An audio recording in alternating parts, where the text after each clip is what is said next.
A very good morning to you. Thank you so much for choosing us. This is Breakfast Daily live on Channel One Television. I am Nanatufo Boateng.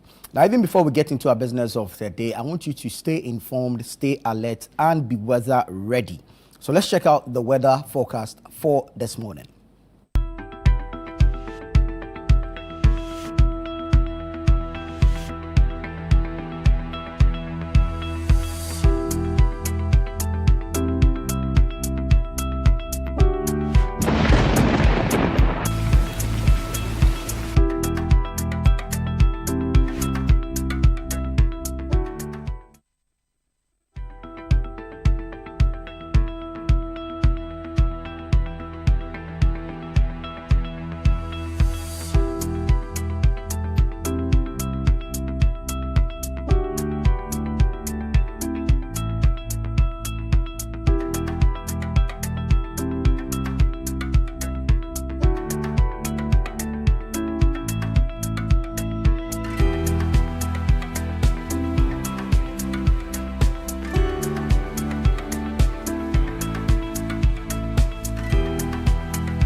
This morning, cases of slight rain are expected along the coastline and few inland areas.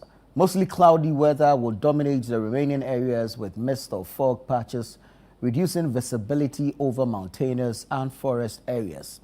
The afternoon will be sunny over the north, while the south will be alternating with clouds leading to slight rain along few coastal areas.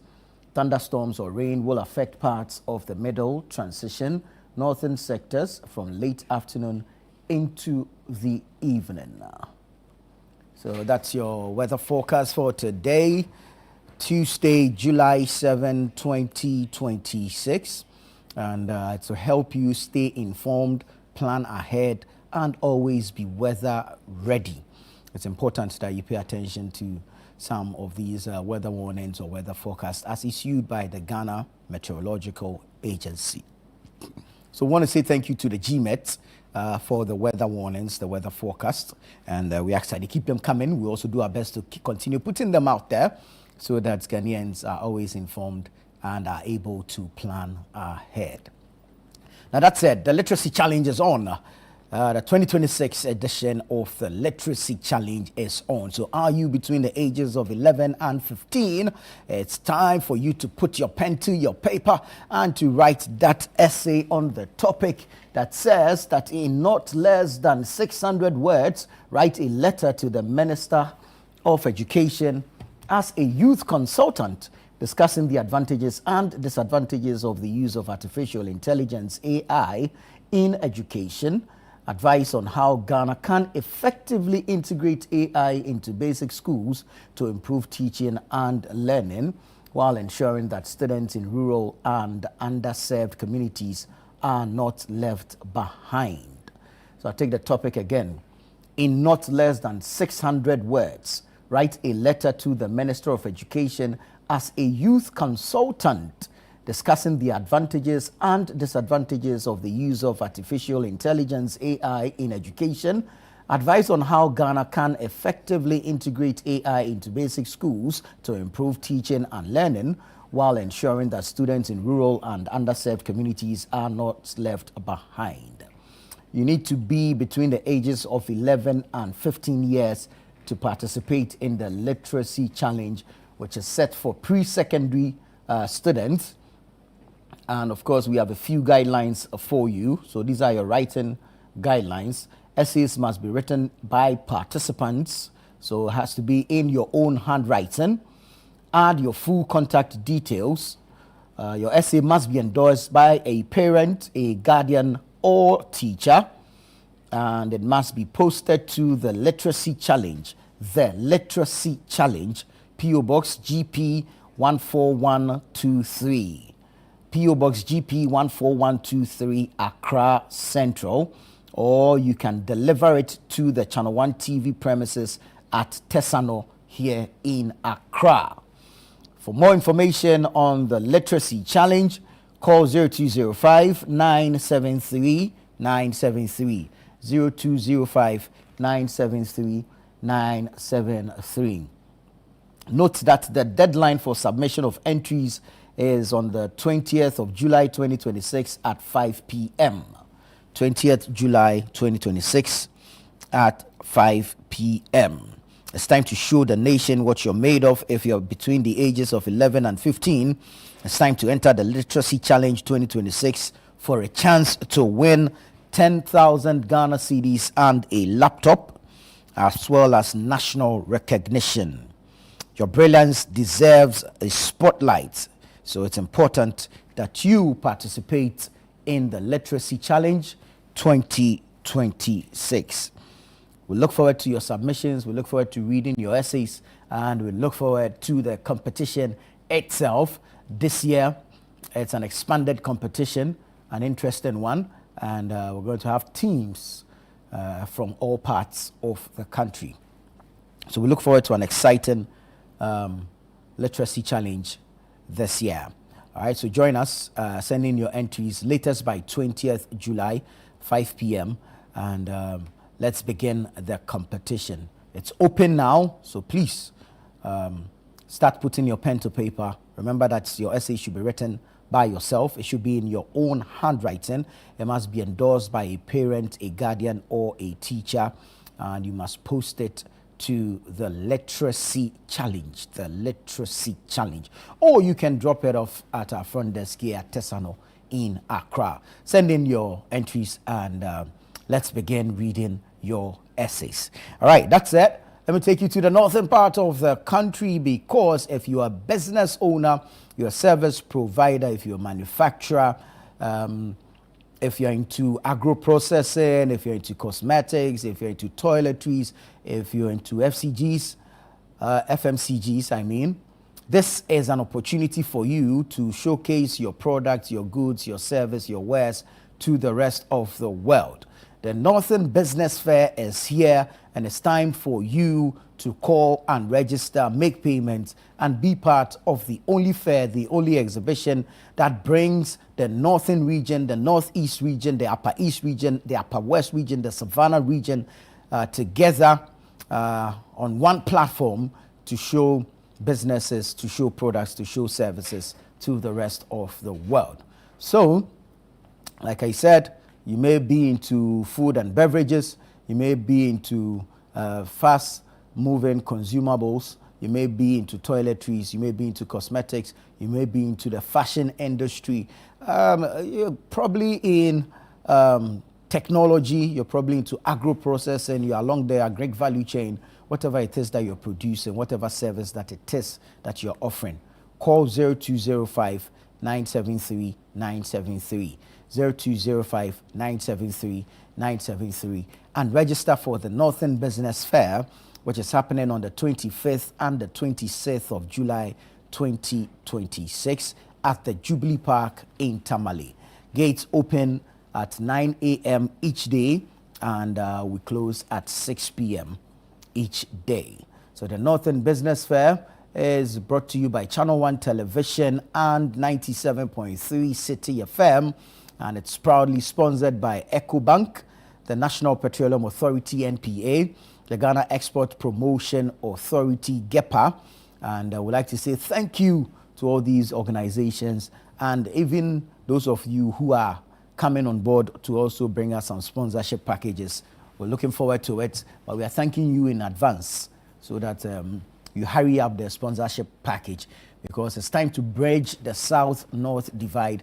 It's time to showcase Ghana as a country to the rest of the world. So call 0205 973 973, register, and please, I beg you, when you register, follow up with your payment, because it is only your payment that secures you a slot, a stand, or a spot at the Northern Business Fair. Payment is the only guarantee, assurance, security that you get that you have a slot or a stand at the Northern Business Fair to exhibit your products to the rest of the world. So if you're into packaging, into technology, if you're into manufacturing, if you're into goods, food, drinks, beverages, cosmetics, toiletries, what have you, call and register for the Northern Business Fair 2026. It's happening on the 25th and the 26th of July 2026 at the Jubilee Park in Tamale from 9 a.m. to 6 p.m. each day. So call 0205-973-973 and register and make payments now.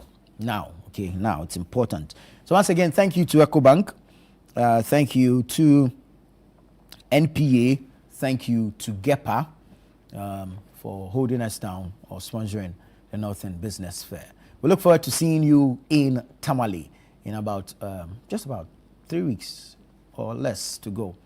So yeah, we'll be there. We want to see and engage you. So join us in Tamale for the Northern Business Fair. All right, that said, it's time for our World Cup conversations where we get to, if you like, do a review post-mortem of the games played so far, and then we preview the upcoming ones. And Yao J. Minta is here in studio. Yao, good morning. Nana, good morning. It's good to see you. Same here. Yeah, great stuff, great stuff. Yeah. Great football from last night. Yeah. I mean, great football. Unfortunately, even before we go into it, I want to ask you our question. Yeah. Oh, no, I want to...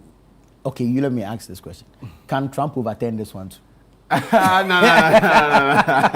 He can't overturn it. I mean, it was decisive. Yeah. It was emphatic. And it was overwhelming. Yeah. I mean, losing by 4-1 to Belgium. Yeah, it was overwhelming. There's nothing like, maybe it was a controversial 2-1 win for Belgium, 1-0, where you can have grounds to contest the legitimacy of the goal or something of that sort. No. This was straightforward, a beat down, straightforward, overwhelming win, straightforward, emphatic win for Belgium. And so, no qualms on this one. This there's no interference. Yeah. There is nothing like, I can come in and salvage the situation. No. Complete beat down from Belgium. So on all the the host nations are out. All the host nations are out. Unfortunately, all of them got kicked out at the same stage, the round of 16 stage. Too bad. Mexico, Canada, and the United States of America. But the tournament is in great hands. It's in great shape because the host nations kind of overachieved. You look at Canada, you look at the United States, they overachieved. Mexico was they missed out on making their or meeting their expectations because quite a number of people expected them to make it to the quarterfinals. But unfortunately, they just ran into a better side. It's just that. I mean, sometimes you get a bit lucky with the path you take, or you end up on, and you end up taking on teams that you can go up against. There's nothing like mismatch. Because some of the teams, once they are more or less prepped or built to take on certain teams. But once they take on other teams, they kind of struggle. And that's why sometimes you need a little bit of sheer luck to go your way, so that you end up taking on teams that more or less you are primed to beat.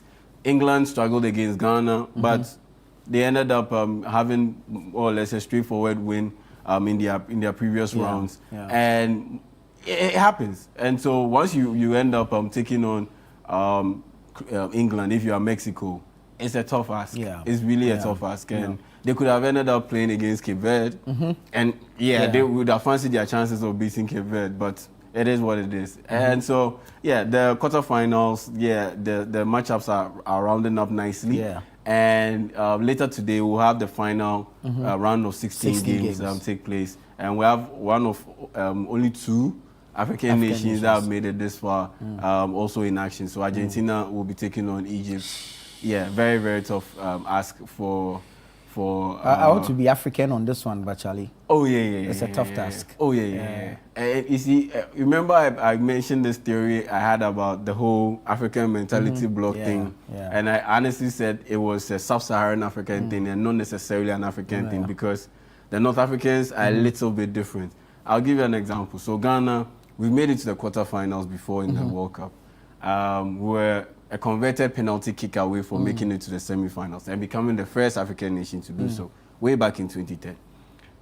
Now we make it to the round of 32, and you see all these politicians, high-profile figures, celebrities bombarding the camp.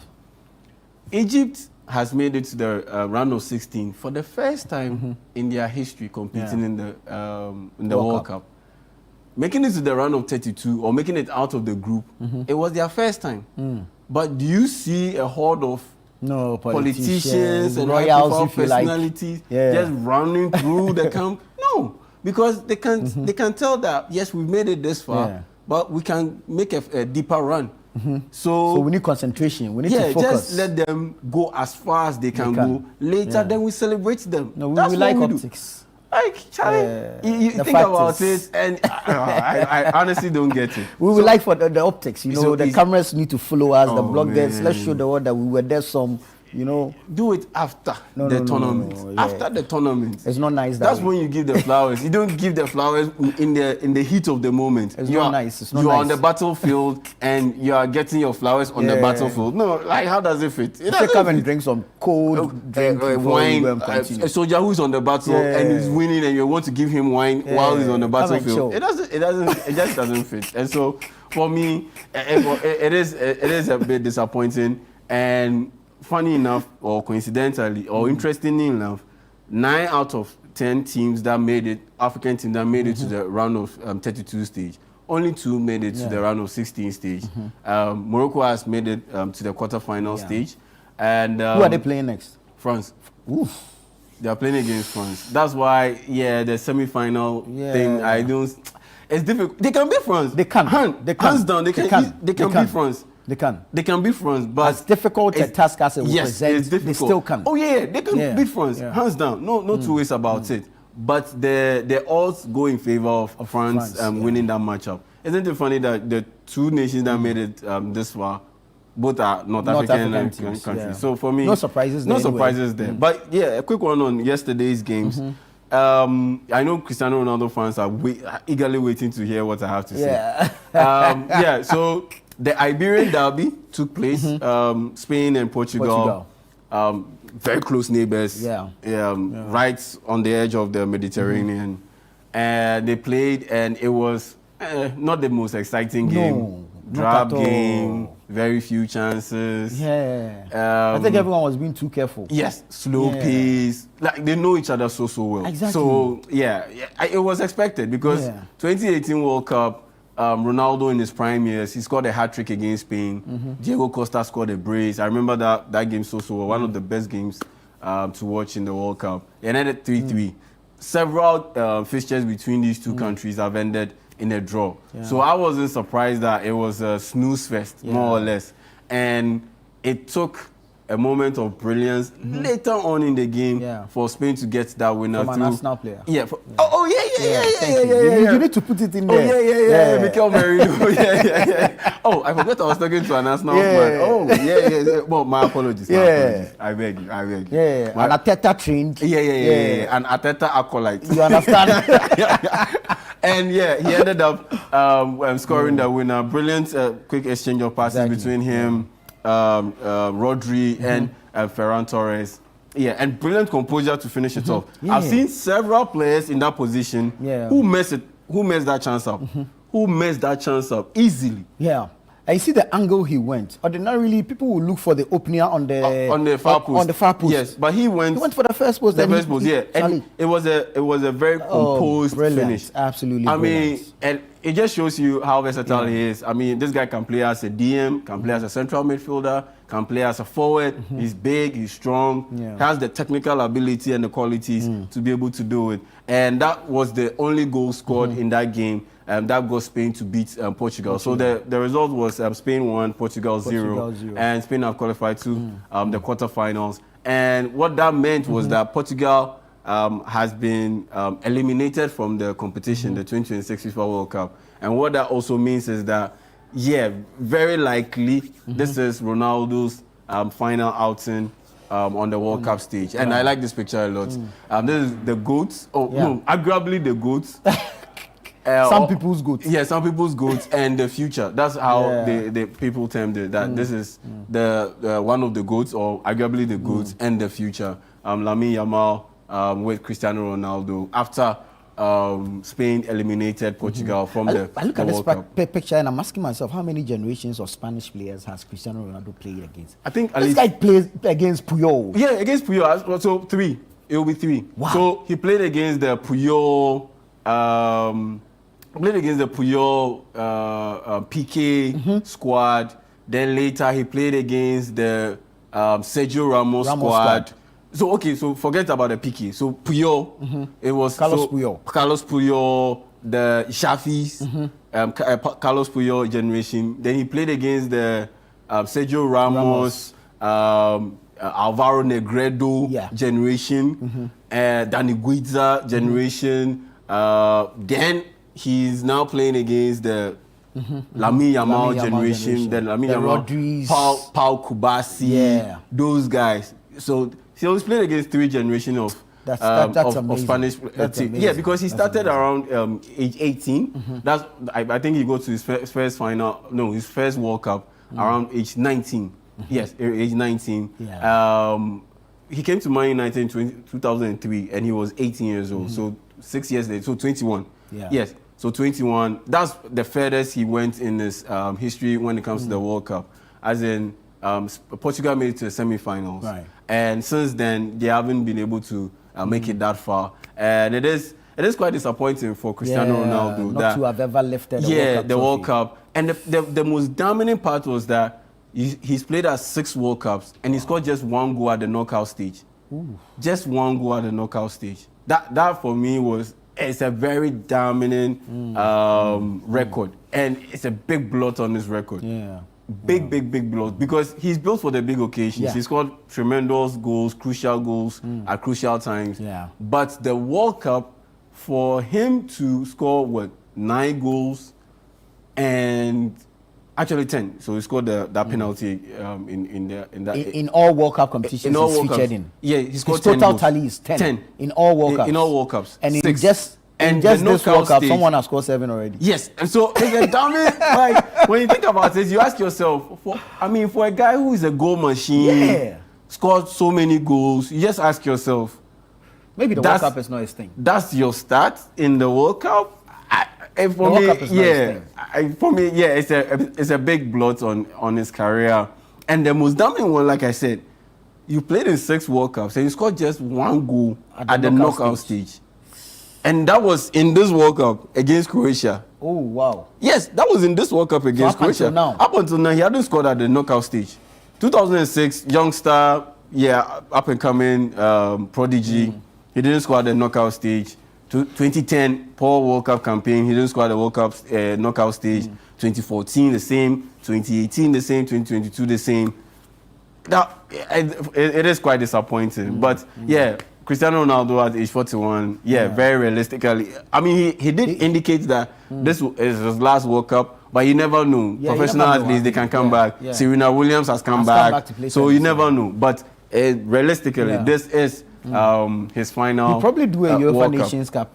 Nations League. Maybe. Maybe. And maybe some Euros. Yeah, maybe. Yeah. I could see him hanging around. 41, he could go. But this man has resigned. Roberto Martinez, the head coach of Portugal. I don't think he helped himself or helped the Portuguese cause, because you had Goncalo Ramos on the bench. PSG striker now has decided to join AC Milan. He came off the bench and he scored that winning goal for Portugal. Against Croatia with that brilliant header. And you needed someone up top to be able to get in on the crosses that the likes of Conceição and Rafael Leao put in. And Ronaldo was just not up for it. And he was tired. You could clearly tell that he was leggy. Take him off and bring on Goncalo Ramos. That's a dilemma of coaches. So taking off big names. Big names. And honestly, if his contract was running out. So if you are going down, go down with a fight. Try something, do something, because at the end of the day, Ronaldo can be pissed, you take him off.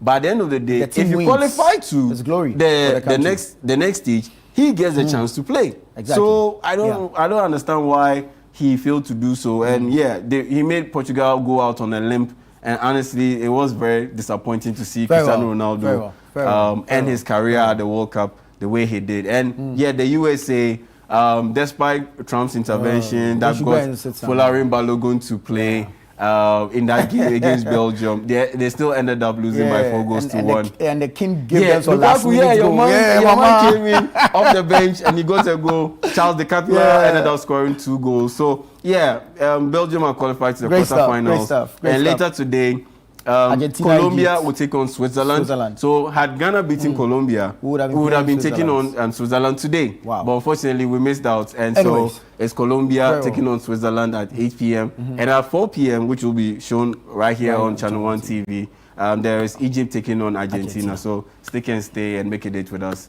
at 4 p.m. But we'll have the pre-game discussion between 2 and 3 p.m. All right, y'all. Thank you so much. This has been the welcome. World Cup Conversations with Yahweh J. Minter right here on Channel 1 Television. Stay with us. We'll return shortly with the news review segment.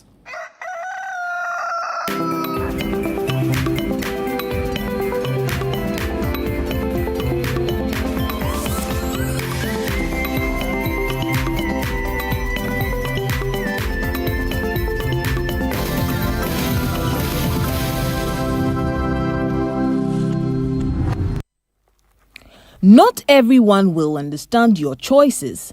Not everyone will understand your growth. And not everyone will understand the person you are becoming. But what if freedom begins when we stop needing everyone's approval? This week on Lifeline, we discuss the power of embracing your truth, standing confidently in your purpose, and becoming comfortable with being misunderstood. This is Lifeline, where psychology supports theology to help you to find peace beyond approval. Not everybody is growing emotionally. Emotional immaturity. People who refuse to grow are uncomfortable with your growth, so they will misunderstand you. You have gone to school, you have upgraded yourself, you have taken a self-education, you have done things, you have studied, you have broken barriers. Then they begin to have problems with you because they are not growing. So your growth exposes their stagnation. Be comfortable with their lack of approval to you. Be comfortable with their rejection. Be comfortable with any way they choose to react to your growth. Lifeline airs every Tuesday and Thursday at 10 p.m. prompt, only on Channel 1 TV.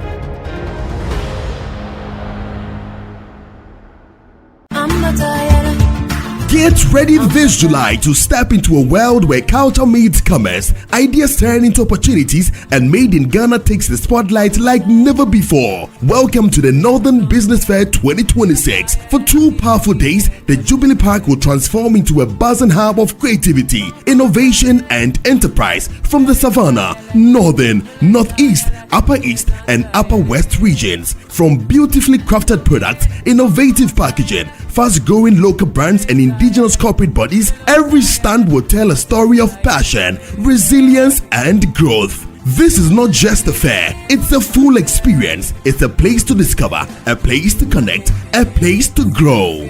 This is your chance to engage with Ghana's most exciting SMEs, startups, and homegrown brands all in one vibrant space. Dates Saturday 25th and Sunday 26th July 2026. Venue Jubilee Park, Tamale. Time 9 a.m. to 6 p.m. daily. Are you ready to showcase your business to the nation and beyond? Call 0205-973-973 now and secure your spot. Don't sit on the sidelines. Be part of the energy. Be part of the story. The Northern Business Fair 2026 is powered by Channel 1 TV with support from City FM, and it's proudly sponsored by EcoBank, the National Petroleum Authority, and the Ghana Export Promotion Authority.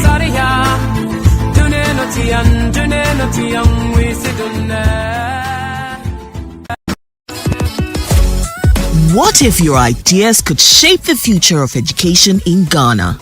If you were a brilliant pre-secondary student aged 11 to 15, this is your moment to shine. Welcome to the Literacy Challenge 2026, the national literacy competition that celebrates young thinkers, great writers, and future leaders. This year's challenge is all about artificial intelligence and education. The topic: in not less than 600 words, write a letter to the Minister of Education as a youth consultant discussing the advantages and disadvantages of the use of artificial intelligence (AI) in education. Advise on how Ghana can effectively integrate AI into basic schools to improve teaching and learning while ensuring that students in rural and underserved communities are not left out. Remember, your essay must be in your own handwriting, must be endorsed by a parent, guardian, or teacher, and include your full contact details. Submit your entry by Monday, 20th July 2026 at the front desk of Channel 1 TV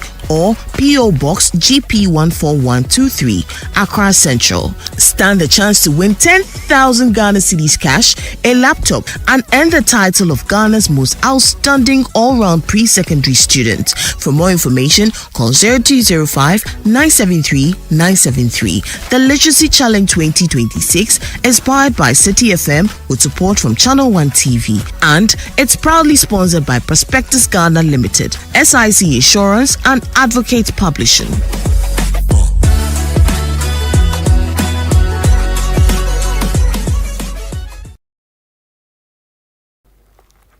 Not everyone will understand your choices. Not everyone will understand your growth. And not everyone will understand the person you are becoming. But what if freedom begins when we stop needing everyone's approval? This week on Lifeline, we discuss the power of embracing your truth, standing confidently in your purpose, and becoming comfortable with being misunderstood. This is Lifeline, where psychology supports theology to help you to find peace beyond approval. Not everybody is growing emotionally. Emotional immaturity. People who refuse to grow are uncomfortable with your growth, so they will misunderstand you. You have gone to school, you have upgraded yourself, you have taken a self-education, you have done things, you have studied, you have broken barriers. Then they begin to have problems with you because they are not growing. So your growth exposes their stagnation. Be comfortable with their lack of approval to you. Be comfortable with their rejection. Be comfortable with any way they choose to react to your growth. Lifeline airs every Tuesday and Thursday at 10 p.m. prompt, only on Channel 1 TV.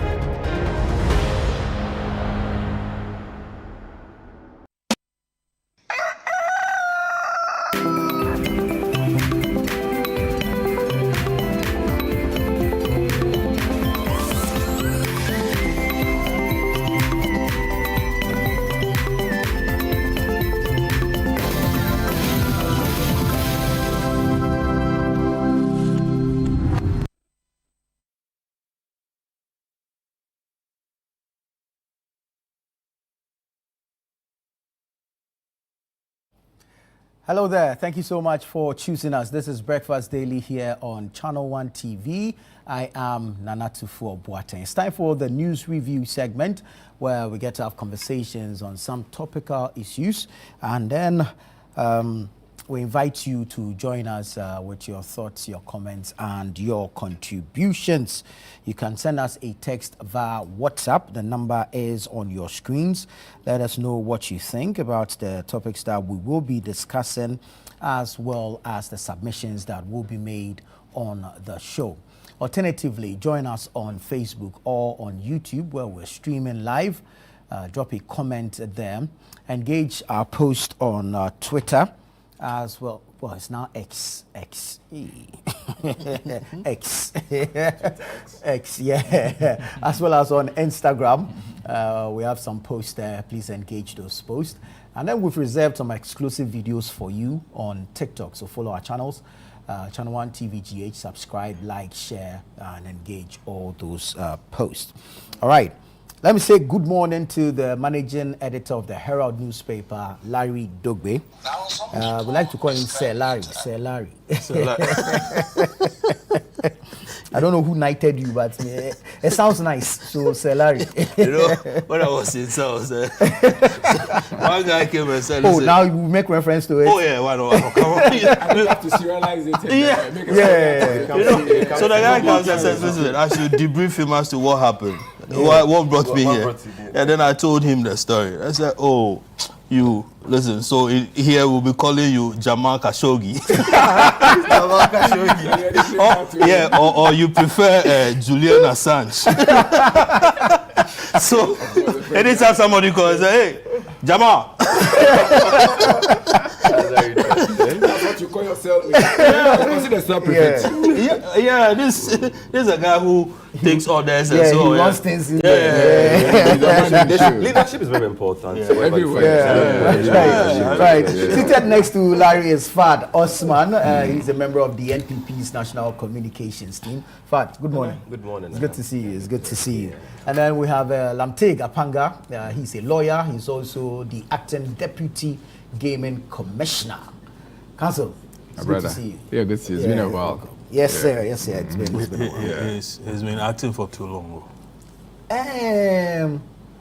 The old boy is dealing with flats after he's done taking it. Tell him not, we may let him go back to the first. So is this contemptuous?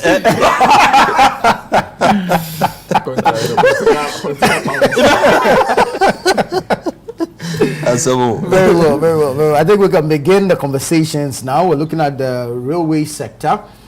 Some procurement has been made. The minority thinks they are, if you like, toys that should be put in the museum. But we also know that indeed, if we're to improve our transport sector, our roads, then we need to lift off some of the weights, or if you like, the traffic off the roads onto the rails. And so we're going to go into this conversation regarding the procurement of some locomotives amid criticism from the NPP minority in Parliament. Larry, have you seen these locomotives that have been procured? No, I haven't seen them, but I've read a little about them.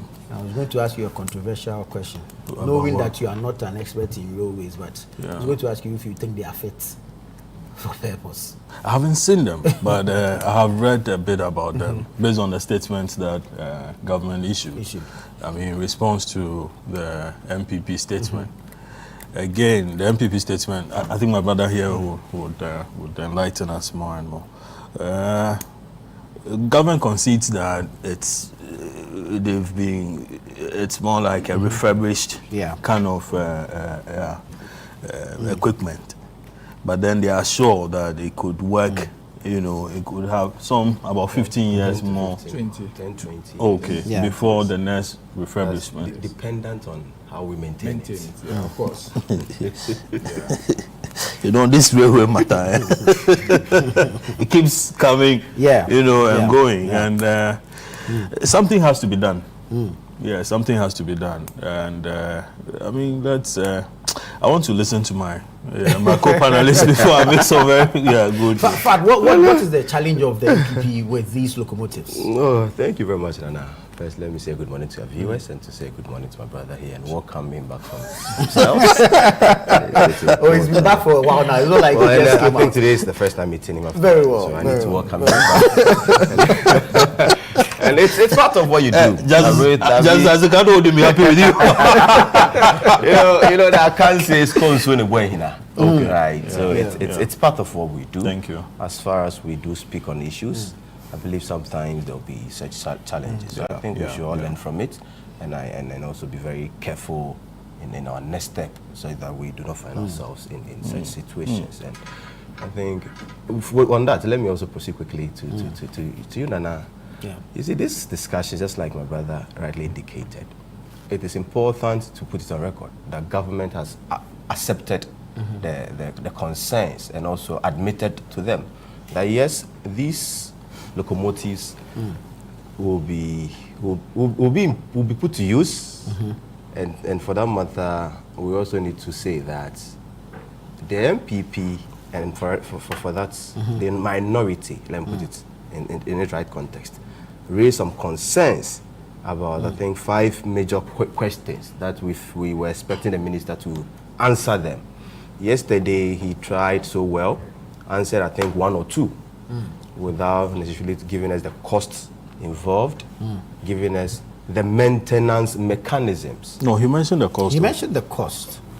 For the entire... Yeah. No, we're talking of the cost of maintenance and the maintenance mechanisms such that, these are old locomotives, 40-something years old. 40-something years old. The technology for the locomotives are no longer in existence. Yeah. So we raised concerns that is government going to present to us what maintenance culture or maintenance mechanisms has been put in place with the providers or the manufacturers of this locomotive. That's a very major concern because, as my brother indicated, these are old locomotives that has been tried to put together again for us. It is no longer been manufactured again on the market. From the record so far, I think we have only 50 of them left. Then globally, 50 left, and 1 is in Ghana currently. So to maintain it becomes a very big problem, problem for us. So we think it will be fair if government will give us more details. We are only asking for transparency. We are not questioning the effectiveness of it, in as much as we do doubt that this thing will serve the purpose for which it has been procured. But what is important to say is that if you look at our statements, I've shared with your producers, if they could... You have it? Do you have it? No, your statement, no. Yep. So these are the questions. So government must therefore explain. So these are the questions. The first one is, what long-term spare parts arrangements have they been secured? That's very, very important. The spare parts arrangements. Whether a strategic stock of critical components has been acquired. 3, what technical support arrangements exist with the... You see, so these are the questions we are asking.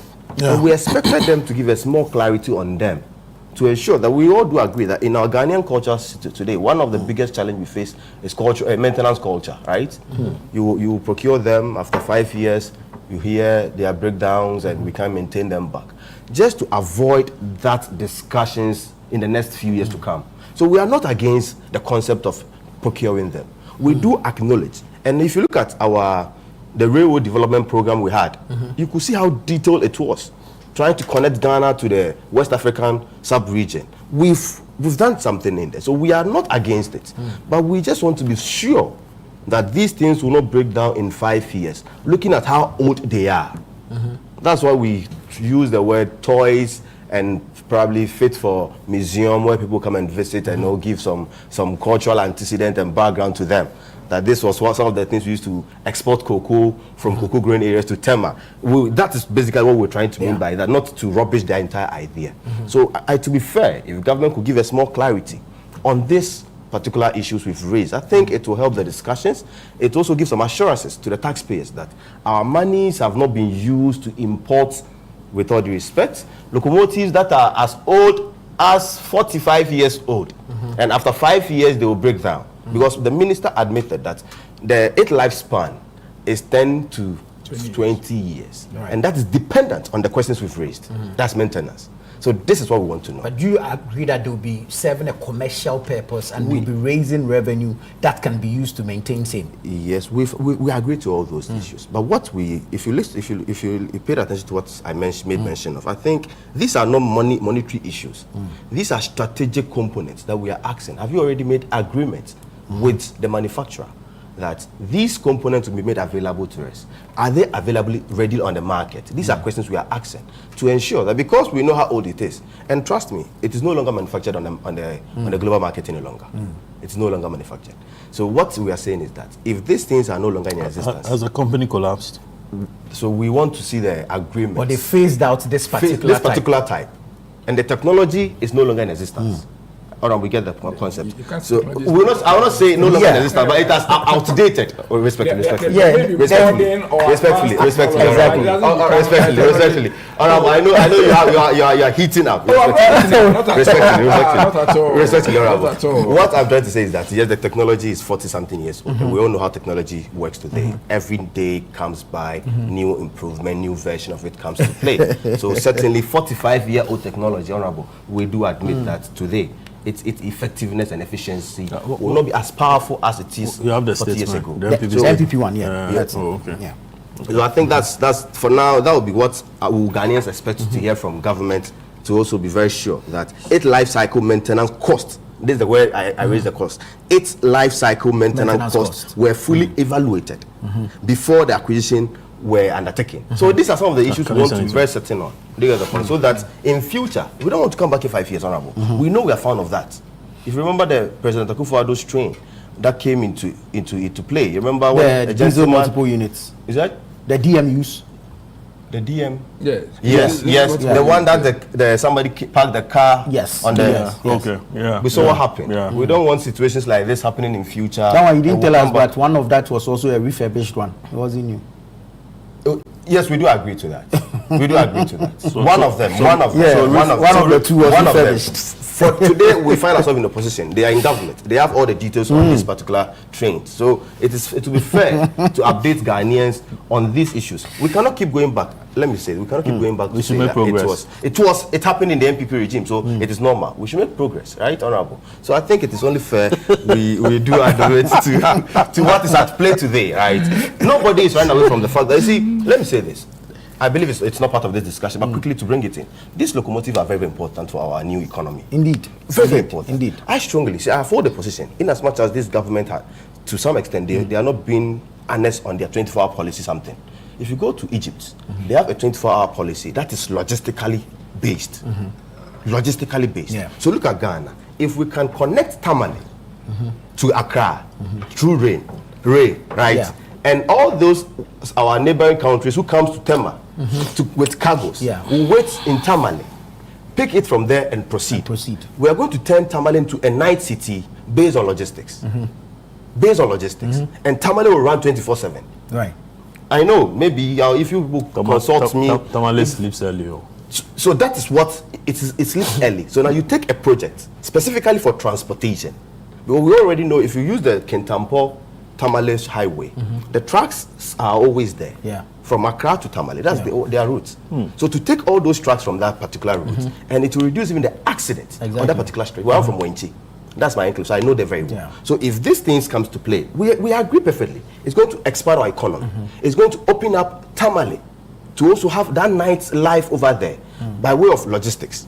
This is proper 24-hour, not what they promised. So if you guys consult, if you consult my services, if you want to my services, now you are marketing yourself. Well, I'm a consultant on nighttime economy. So if you want my service on this, free advice. Yes.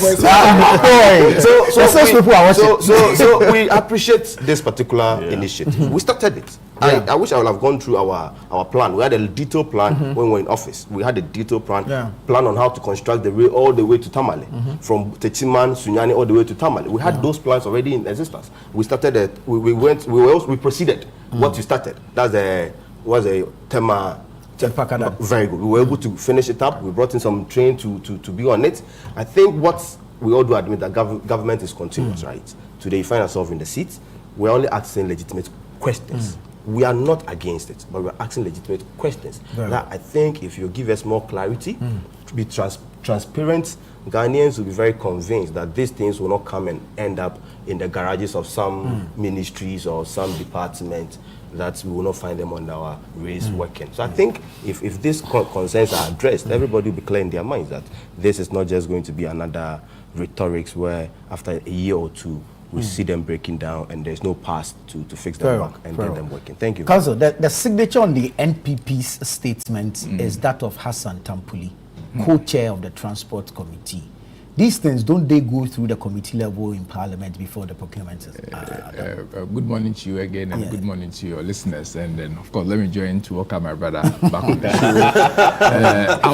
show. We spoke about him. I was quite concerned. Indeed, I was quite concerned. I was concerned, and these are not things. It's a national concern. These are not developments in a man's life that sometimes you take lightly, and then, of course, the job comes with its own risk and hazard. So you should take it in good faith, and then pray that future occurrences like this will not come back again. But moving forward, My lawyers have appealed. Today you're on a number of front pages. Yeah. Appealed on what grounds? The No, grounds you need to read it. On the grounds, that the judgment was wrong. Now that he has exhausted his discussion on locomotive, let him not introduce it is certainly fun and nice way to close to solve that thing. Bring in the issue of abuse and the discussion will be not at all. I will stay focused. Indeed. Stay very focused. Let's study the ship. No. Study the ship. A very important issue to also raise is the fact that in the last almost 2 weeks, we and the NDC have been organizing our branch elections, and it's been quite successful across the country. I've been involved in the north. I just came back, and I may have to even find my way back again to conclude the last phase of it.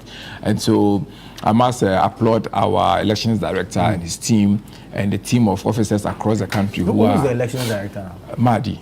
Okay. Mahdi Jibril. Mahdi Jibril, yes. He's the elections director. Don't go to the deputy. Why you put it in that much? Please. I'll show you who our election director is. It's not for you to determine. The man came with a formula. You came with a formula. I'm not the one to determine our coach in the football game. Leave us alone. Sorry. So nonetheless, I mean, it's been a good exercise so far, and I continue to encourage our people out there, our members and contestants out there, that let's continue to play by the rules and expect that everything will go on well. Those who win, congratulations to them. Those who don't make it, I mean, better luck next time. But it's not over yet. The party still wins. Let's continue to work together for the future. Very well. Back to this issue of locomotive and then the questions by our brothers on the other side. I am concerned. I'm concerned not because they are not legitimate questions. I'm concerned because the persons who are putting this across have access and have authority and opportunity to access information. That's why I asked about the person who signed and the that statement information in the first place. can be made available to them because of the opportunity and the authority they have. I mean, the signature to the statement, as you mentioned, is a former deputy transport minister. Yeah. So he knows how to reach out to his colleague who is in office today to get this information. Nonetheless, even the RTI, the right information, provides them access and opportunity to be able to apply for this information. I think that all these questions that have been put out there is much ado about nothing than politics.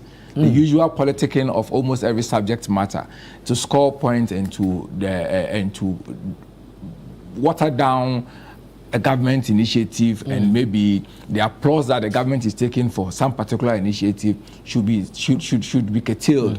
Because you just said that the questions are legitimate. Yes, but you see, you can have legitimate questions, but the manner in which you put them. So if you hold a press conference and put it, do you get the answers from the press conference? Is the public or the media going to provide the answers to these questions? No. Let's ask ourselves clearly. You have means and where to get the information. Why don't you put the information out there at that particular place? Now, it is different if there are public concerns that you think that you should let the public know. And for that matter, you're holding a press conference or issuing a press statement to draw the public's attention. But where you know that these legitimate questions have particular officers and officers in charge who would render the information to you, unless you have tried it and the information is not being provided, then you have basis to say that I may have to now go public. Don't forget that they are members of parliament. They could, as a matter of fact, even hold the minister before the house and put these questions before him. But so, you don't think it borders on the use of public funds, and so the public should know? say that there's nothing wrong with the questions. They are legitimate questions. They are legitimate concerns. I mean, as far as matters regarding maintenance, availability of spare parts, the cost involved, they are very legitimate. Everybody should be concerned, everybody should ask. But we expect that you would ask from the right source, get the information, and even educate the public on the information that you have gotten. So that your analysis and assessment will be based on an informed position than merely putting out questions in public domain and generating a discussion on a matter that it will even end up confusing the public. Because you know what has happened in the last few days, that these questions have come up and the response have come. We still don't have the answers completely as they would want us to have it. But imagine if I put up these questions in a statement to, or in an RTI form, to the Railway Development Authority or to the ministry and gotten a written response. Based on the written response, you even hold a press conference and put out your assessment of the information that you have and what's likely to happen. It will help us. I mean, I appreciate their concerns, but they should also pay attention that we are really struggling with the maintenance of our roads because of the heavy loads of trucks that are always on the roads. I mean, newly constructed roads within a year, 2 or sometimes 5 years, you find, I mean, if you drive along even just ordinary 37 from Flagstaff House heading towards 37, that small stretch just before you get to the 37 hospital, it has all this undulating, and if you don't hold your steering wheel, man, it can throw you out. You understand? And it is partly because of the heavy loads. And if you observe carefully, just as you approach the traffic light, because of the loads, it puts a lot of pressure on the road, and then it keeps gives that effect. I mean, if we have, and of course, my brother mentioned again the issue of accidents on our roads and all that. So it tells you clearly that as for the railway issues, they are extremely important and we need them, particularly when now we are diversifying our economy to the point where we are creating an industrial park. We are integrating a lot of things together, and we also want in a long run to be able to integrate the West African sub-region together through rail lines. Then it is extremely important. I do appreciate that this particular locomotives may have 10 to 20 years life. Even if they have 100 years and you don't maintain them well, you're going to have challenges because everything boils down on maintenance. He kept making reference to the point that the technology is outdated, technology is no more, and I'm wondering how can technology just be no more when the technology is on the rail lines? The technology perhaps is an old technology, but we should bear in mind that every technology is an improvement on the previous one. Right. And so it cannot be the case that technology is no more. Technology is what you are seeing on the rail lines, which is running now. I mean, and to think that suddenly the MPP has moral right now to come and be questioning why we are buying refurbished when they indeed bought refurbished. And it's not to say that they are our standard or we should equalize in every situation, but it is to remind us that sometimes you yourself also need to do a retrospective analysis whether or not these questions I'm going to pose, will I be able to answer them myself when I had the opportunity to render similar decisions. So I welcome their questions. I think that the use of toys for museums or fit for museums and the rest are just a choice of words. Not just choice of words. I just make the headlines and we should ignore them. I mean, it is born out of perhaps jealousy and then the applause, the applause that Ghanaians may give the government for having been able to do this. I mean, in record time, they had 8 years. Ask yourself, when did they procure their DMEs? We want to construct the rails. Wait, when did you? You understand? You had 8 years. But you see, the good part of John Mohammed's administration, which I will always applaud him for, is that he promised Ghanaians that he would not abandon projects that were initiated previously. You started with the substructure, you laid down some foundations. Don't forget that some of these things were even initiative from the previous administration. We secured funding and initiated some technical work on it. You have come, you've been able to build upon it. We haven't abandoned it because an MPP thing, and people say, oh, MPP did this, so we may not be. No, we believe that the country should not suffer. The resources that have been put out there should benefit Ghanaians. And in less than 2 years, a year and a half, we've been able to bring this in and we're running. We're hoping that the MPP would have joined us to see how we can make things better. See, they speak about being fit for museums and all that. In India, they still have rails that are running, trains that are running that are over 50 years, that are over 70 years old, and still running and serving their purpose. You understand?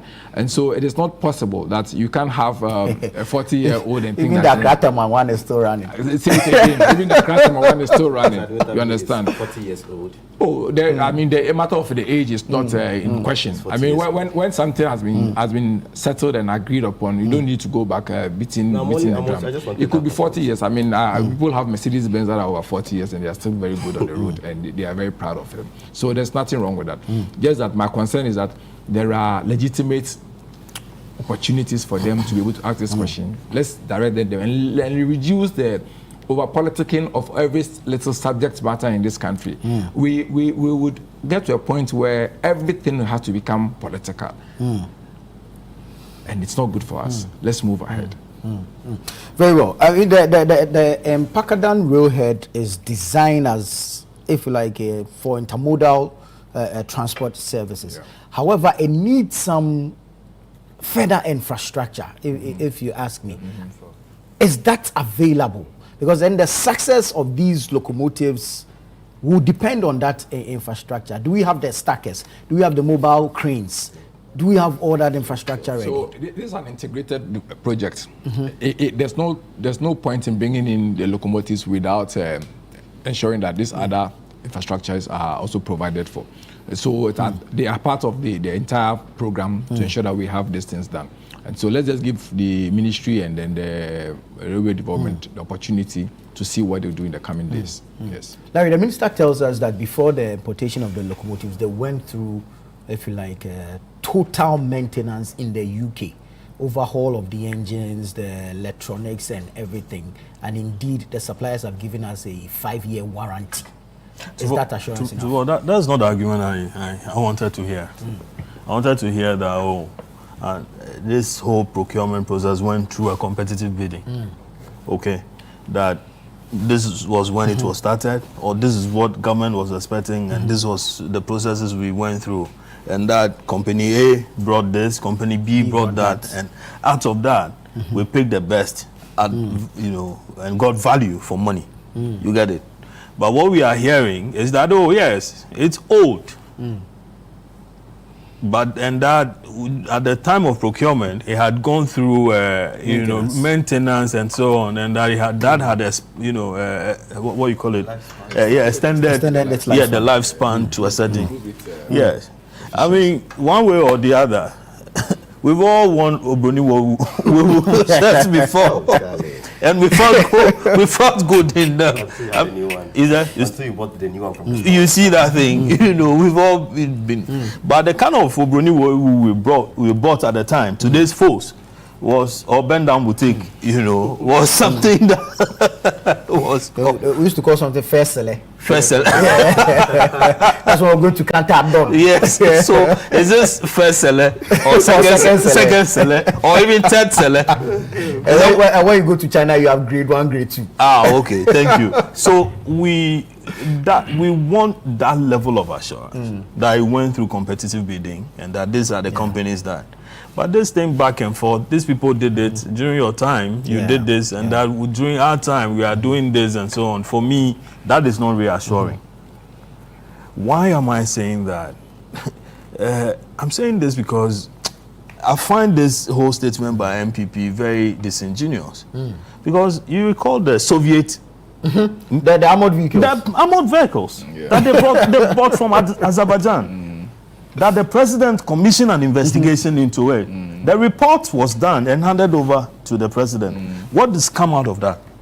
In those cases, I mean, in that procurement, which was done by Nitiwu, the cars that came were rusty. The oil, I mean, all the were dripping out of the various points. Even the metal components were perforated. The seats, the leather seats were worn out completely. And money was pumped into that thing with the connivance of military officers. Okay? Nitiwu procured that under President Akufo-Addo. So if you had MPP people, issuing a statement like this, condemning, another procurement, telling us that, something, this, we don't even know what year this was manufactured. Well, it's good. It's a good call. It's a good call. But I mean, what is the history behind, the person issuing this statement? And then, I mean, what has been the response of government? For me, there's a reason why we have all the procurement laws. We can't have parliament sit. Okay, people voted for people to go into parliament and make laws, and that those laws will be respected. If an ordinary guy had done it, we would have been out there roasting the person. Okay, so I think the government statement, for me, it's not reassuring. Tell me that, we went through competitive bidding, this is what we did, so and so, or we didn't do that. We went out there looking for first seller, second seller, and third seller. Do you get what we are dealing with? But when you are constrained with your resources, you would only can consider options available to you based on the resources that you have. I mean, it's different when you have unlimited resources and say, listen, I'm going out there to find the best of them. But nonetheless, aren't we having a situation where the government before did a similar thing and went out there to buy whatever it is that they bought, and then you just drew our attention to it that if it was even second hand or third hand, okay, and then another government comes in that promise reset and is doing, a similar thing. We want alternative to this traffic on our roads. The roads that we build, and because of the heavy trucks or heavy duty trucks that use it, they don't last for us. We want something different. But in doing so, we can't be at the mercy of people who just do anything irrespective of what the procurement laws say. Well, but the questions are not questions raised concerning violations of the procurement law. These are questions more or less to do with maintenance, with cost, with assurance that the age, and so far there are no questions in respect of procurement laws or breaches of the procurement law. And these are one of the areas that you find you may want to call exclusive. Do you know why they are not raising the procurement law? Tell me. Then it will be thrown back at them under you. Did you respect the procurement laws? I admit to my brother trying to draw our attention to what happened during our tenure of office, right? And I don't think that should be the standard. He's taking my time. I'm not. Oh, sorry. No, I thought you gave me the opportunity to. He gave me the opportunity to respond to an. So I think that we need assurance. I mean, they should be responding to the procurement laws, being respected in all through this. But that is not what we are dealing with. We are dealing with people saying that, listen, yes, we did procurement. Yes, these things they are overage and that, but then before then, they had gone through a certain process. Now, if the technology is no longer available, that could pose a problem. Indeed. Because you can't say that, there wouldn't be any issue with them for the next 20 years or more. What if the issue happens tomorrow? Yeah. Do you understand? And we know that, I mean, even cars that are fresh, gone through whatever quality assurances, I mean, you could move them. Sometimes. Yes, and then there are issues. And there's even the issue of, if you like, sabotage. Yes, exactly. We saw what happened with the DMUs. Yeah, exactly. Somebody went to park a truck on the way rail with people, listen, people are making money out of this railway sector, taking advantage of, our situation. See, there's something that not long ago, they removed most of the railway tracks and sold them as scraps. At the time, we were busy talking about Taman Pakadam, and it's there. Again, another thing that happens is this: in the morning or sometime in the evening, you hear the rain moving, and then you hear all the pong. Sometimes it's only just a head that is moving. There's no coaches behind it all. Yeah, but sometimes for either the coaches on the other side, so it's going there. No, I've sat at places where I observed the thing. The head went and then came back. Maybe for maintenance. You can't be maintaining every morning. Yeah, doing tests. Watch it. Listen, I'm sure people who live around this Achimota, Tesano, this area, they'll tell you what they've been observing. The test run could be for several reasons. For the engine itself, how many years would you itself? How many years would you test run? Well, I haven't observed what I have observed, so I'm telling you this. I'm telling you it's all right. So the railway thing, people are taking advantage of this thing and they're making huge sums of money. The scrap dealers are making money. The policy makers are also making money. The procurement guys are also making money out of it. And we are here. But when journalists say this, and sometimes I get worried when we just say people are making money. Our society should move to a point where we can give people some assurance that people are doing the right thing than saying that people are making money. See, when you say people are making money out of this without necessarily any specifics, we are still poisoning the minds of people that everybody in public office or anybody who is taking a public decision is taking it because of some personal financial benefit and all that. let's move the conversation away from some of those general comments and specifically make, if you have legitimate questions or issues regarding someone making money, make specific allegations and let it be investigated and determined, than to throw out things like that, because over time we poison the minds of people. Yes, think that I use the issue about the scrap dealers, people who remove the remove the trash. Exactly. Yes, I appreciate that. But when we just make those general statements, it poisons our psyche and make it look like almost every procurement decision or every decision is for the benefit of public officers. I mean, it doesn't matter whether it is NDC or MPP, but we would eventually create a mistrust in the minds of people, which we need to work at. Do you understand? I agree to that, but sometimes the optics don't look really good. But you are contributing to the optics. No, they don't look good. Because there's no color to the picture. You are now adding color. And they don't look good. They don't look good. Now, listen, the procurement laws are there. Are we respecting the procurement laws? And I'm saying, I mean, then people raise legitimate question. The only difficulty here is that the person who is making the thing, because there is history behind them. Again, in that same, discussion, we have been told that, listen, the MPP also procured some locomotives which were second-hand.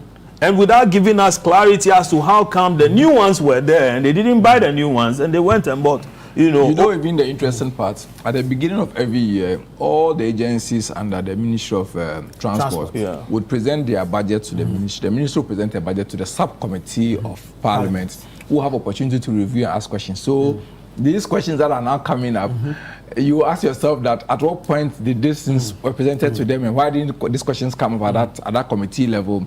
And how were they dealt with? That now the decisions are being taken and suddenly someone is coming up. So it's just too much of the politicking than the reality. That is all. It's more of the politicking. We are just concerned about that. One of the areas in your statement I find to be more about politicking than reality is the issue of cargo availability and commercial viability. Can you imagine? One of the volumes of transit cargo that move from the Tema ports. You see, I think when you also join in that narrative, it becomes more political. I think you've not been fair to the minority.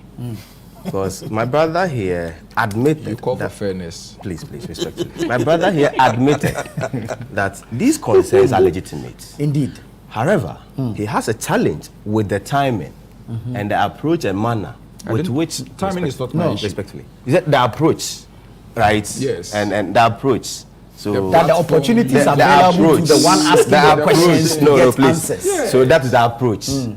Funny say, it's still the approach. You know where to go for their answers. Why come to the public? So the public pays their taxes to this but government. We don't have the answers. You do have the answers. Please. The public pays their taxes to this government, right? And the public has every right to know what their monies are used for. Yes. Right. So I don't see nothing wrong with that. So you're asking the question from the public. Please don't do that. In fact, that's how the statement was couched. You questioned. They keep saying that the public wants to know. You know that the way they embarrass you outside before you enter the room. No, but respectfully, you see, I find it very interesting that you are asking of moral rights of the opposition by the way we decide to go with this whole issues. I find it very interesting. Please, respectfully. These are the same people. For the first time in the history of this Fourth Republic, we've never had Bank of Ghana's report being discussed by majority members of Parliament in a press conference. We've never had it before. You know that. But for the first time in the history of this country, we had Bank of Ghana reports being smuggled through to majority members in Parliament, addressed us on the issues in the report. Those are more questions. Oh, please. If you are putting out, you see, distinguish. You are not allowing these issues because you see, when it's an interest that suits your interest, you see, it's very okay for you. But when it starts to question important issues, you make your point and I'll respond to this. You see, make your point, I'll respond. The whole issue is that we chose to come out on these matters because we believe very well that this government is not being transparent. There have been several issues we've called for, we've asked information about, and we've been kept in the darkness. So we felt that it is fair and important at this particular moment. Let's speak to the people, because the people voted for this government, and because they knew the consequences of their silence, they quickly came out to address some of the issues. But then the most important ones are are still not being addressed yet. And let me come back to the cargo availability and the commercialization of all this program. You see, there's nobody questioning the importance of the locomotive being on our rails. Nobody's questioning it. But what we are saying is that, number one, you asked a very important question. There are other infrastructures that are going to enable these locomotives to be efficient. There are other infrastructures. How are we positioning those infrastructures? So we are asking, have you done any assessments on the kind of cargo available, where it is available? Then you know where to situate your infrastructure installations. That's the questions we are asking on the cargo availability. Oh, but these are known. The cargo is at the port. Yes. Destination and neighboring countries. Yes. That's why you did in Pakadan. That's why you sought to do Keta ports. So we ask a question. No, proceed. You understand? Proceed. So if the cargo is going to our neighboring countries, we see the amount of or the volume of cargo that moves from here to Burkina, Niger, and the likes. Even me, I sat on tracks from. You see where the Accra Digital Center is. We used to load something called CSB. It's cargo soya blend. Those days we used to load it for the World Food Program (WFP) to Niamey. And and Waga. Yeah. You understand? So when we load from here, when we get to Sunyani, we load maize on top, and then we take it there. So that's what the cargo we know. I don't know. You see, we're a local boy. It's a business I've seen before. We used to do the importation from Techiman to Niger, across the way. I've lived around the African countries. Niger, Burkina, Mali. Cote d'Ivoire. So I understand the importance of trucks on our ways. The question you raised about the availability of let me respond. That's what I'm questioning. So this is it. I think this is the question. How it intends to finance. I think that's another question we asked on how the government will finance the completion of the Eastern Railway corridor. We've asked these questions. They've not answered yet. We've also asked questions like reduce the heavy traffic. No, these are the importance I think we've identified, and we do admit. See, if you read the statement, we've acknowledged in there that it is important. You're not saying that. Oh yeah, no, please. It's important. We're not missing it all. But you see, you are not addressing the issue. No, please take your time. I'm taking my time. We are saying that it has a time. We are saying that these are questions Ghanaians needs to know how you're going to deal with them. And on the issue of the assessment of the cargo, you see, just like you made mention, we know the Techiman market is very effective, West African market. Is there any existing infrastructure to enable you transport from Techiman to Tamale? It is not in place yet. It is not in place yet. So then it's there is not a question of cargo availability. It's infrastructure. Exactly. That's what that puts the question. Puts the question mark even on the question, because the thing is that you are asking a question that you know the answers are there. The real question is about infrastructure and not the availability of the cargo. No, we are not asking the availability of cargo as in where it is. Where we are saying, have you done any assessments on where the availability of the cargo? So, for instance, if it's please take your time. If it is Techiman that you want to identify, that is where the cargo is. But what is going to connect you there? So, meaning it's not there is no availability there. Isn't this thing looking like that sugar factory? Commander Sugar Factory. Yeah, exactly. That we launched the sugar, and there was there's a history. Yeah, where is you've built a factory, and now there are no. So there's no sugar. Exactly. Farms to exactly. support And then the factory was there, but there's no raw material. Arable lands for cultivation. It's not difficult. It's not different. It's not different from what you just said. It's not different. So, Honorable, let's not be too political in trying to also understand our statements. We do agree that you expected us to come to the president. Perhaps we go to the minister with a letter. The transport ministry. This is our letter. Address it right to us secretly. Maybe that's what you expected to hear from us. I mean, but maybe based on the response, we will not do that. So we wouldn't do that. We've done it publicly. You've addressed it yesterday. Right? There are more questions you need to answer. Are you satisfied with the address? We are not. We are not. You're not. So give us more clarity and more the things that he has said out there. You see, I've raised the issues that you are only interested in the excitement you generate in the public discourse. That this morning, in the last 30 minutes or so, our discussions have been on this issue without answers. You understand? Truly, what is the net value of the discussion we've held? You understand? We are just having a discussion, exercising our jaws. But the questions itself have not been answered. The net value of the discussion this morning, even including himself, the net value of the discussion he's held with us this morning, is of you can't value it, because the reality is that you want answers to the questions. if you had put these questions right to the right places, got the answers, and then now with the available information, you are assessing, analyzing the things and putting out there like, listen, we have made a wrong decision based on A, B, C, D. But you go out there, hold a press conference, put a press statement together, put it out there. The media does not have the answer. The public does not have the answer. The persons who are supposed to have the answers, you are not directing your questions at them. You're just putting it out in public domain. Also, we do not know if the questions have been put to that source and the responses didn't come, for which reason they became public. No, we know this for sure. We know this, that if it was, it would have been made part of the statement that they had earlier on put out questions to the ministry and they have not received answers. And don't forget, I've told you that within the parliamentary arrangement, the person who signed this could have put a question across to the minister. So the problem is the media space. And hold the minister. No, I'm saying that, listen, we are spending too much time on just talking. As we have put it in local language that democracy, but the reality is that we need to rather put out, use the right mechanisms, get the answers, and then use the answers to have enrich our conversation. Exactly. So this morning, our conversation would have been more enriched if we had the answers and we are discussing the answers based on that information. We are saying that, oh, the decision is an ill-informed decision. The decisions are not properly were not properly made. Then we will know what to expect. But we've just thrown this out, and unfortunately, in the next few days, it will be a new subject. True. The next few days, there will be a new subject and we'll not be discussing this anymore. So what do we do to ourselves? Do you understand? That is why I say let's move the conversation, let's enrich the conversation, let's enhance the conversation, let's move it on to a more informed position. You are minority. You have been in government before. You have a committee in parliament that oversees this ministry. As a matter of fact, all the agencies present their budget to this ministry. They assess it. They know what you have planned. This expenditure can never be an expenditure that's not budgeted. It is budgeted. You would have asked for questions, they would have asked for more information at that committee hearing. You have the opportunity to question the minister, and you even have the opportunity to debate the general budget of the nation when it was presented. And so let's move away from just the ordinary politicking to put things out there in public domain so people have conversation, than to improve on governance delivery. Governance delivery is not a matter of who is in government, but the other person who is also waiting to come into government. It's equally important that you do the right thing.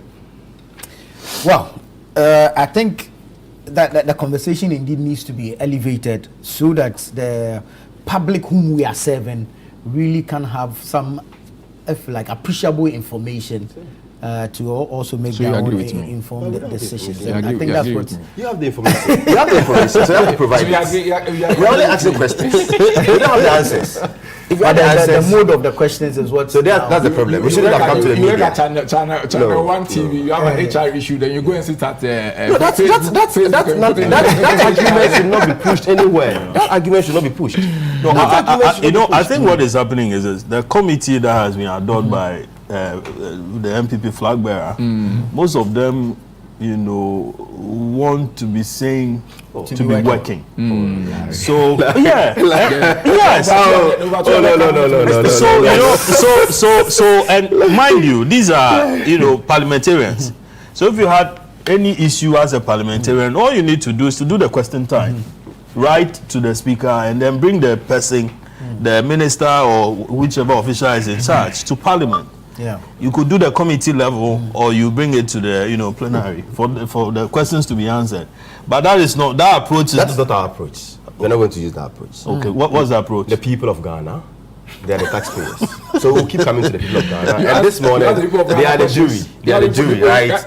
We'll keep coming to them with the questions, so they'll push you to answer the questions. You've not answered the questions yet. I hope you know that. So let's proceed. There's a statement they answer the questions. We will come up with a statement very soon. You come on follow-up questions on the questions that are still not answered. So you notice that in the document you sent to me, I've used the people who are there's Stampuli. The Stampuli is co-chair. He's a co-chair, and then there's Akwesi Poku, also co-chair. Then there's Awa Muhammad, spokesperson. Nana Edueje Fares. Is that you? No. Okay. I'm fat, man. Okay. Then that's the spokesperson. Then there's George Krobi Asante, Yes. also a spokesperson. All the committees have co-chairs, 2 co-chairs, and then a number of spokespersons. Okay, so then an MP who has the privilege of pulling the minister to the house to respond to the question wouldn't do that. The former Deputy Minister of Transport. Yes. Who knows the procedure? Who is a lawyer? And sometimes you said that. Yeah, it's a lawyer and knows. No, it should be. No, the drift procedure. Oh, I don't get it. See, how many pages? RTR finishing this RTR provides you an opportunity to put the questions across. You know the number of RTRs we've written in this administration that has been denied. Do you want me to list them here? You have the right to Or the defense committee. Who is in charge of the defense committee? The former defense minister. Yeah. Me too. You're talking of the MPP defense committee. Yeah, I think I have to do a quick check. Find out about this thing, the Azerbaijan armored cars. You see, I don't have any problem. UN rejected it. See, I don't have any problem with this argument. Iyoko is supposed to be investigating it. Why? So now the question is that let's ask government. Why are you not investigating Nitihu for those procurement? That's the question. Very well. I said I'm coming from opposition. I don't have the powers to investigate anybody. You are from government. You have the An investigation was Please, respectful. If let's The investigation was done by the military. The report was handed over to the president, President Mahama. Part of it, I recall Remonata also called me to demand for, some of those reports. You couldn't procure that. You were putting the military, our soldiers, in danger. They went on peacekeeping. They couldn't use those vehicles. They had to be shipped back to Ghana. You see, I get all these arguments you're putting forward, but I'm saying a Soviet era, era vehicles. If you believe that there was something wrong with that procurement, and if you believe, and there is an investigation, we've not seen the reports. Nothing stopped this current administration to also investigate. So you get me when I say that people are just taking advantage of this country and doing things in the We can't keep on blaming. Let me take a previous administration when we have the opportunity today to correct those wrongs. So if you don't correct it and blame me. Thank you. Let me take a quick break here. We'll come back and continue the conversations. But of course, we're excited to extend an invitation to you, our cherished viewer, to send in your thoughts, your comments, and contributions. Stay with us. We'll be right back. This is Breakfast Daily on Channel One TV.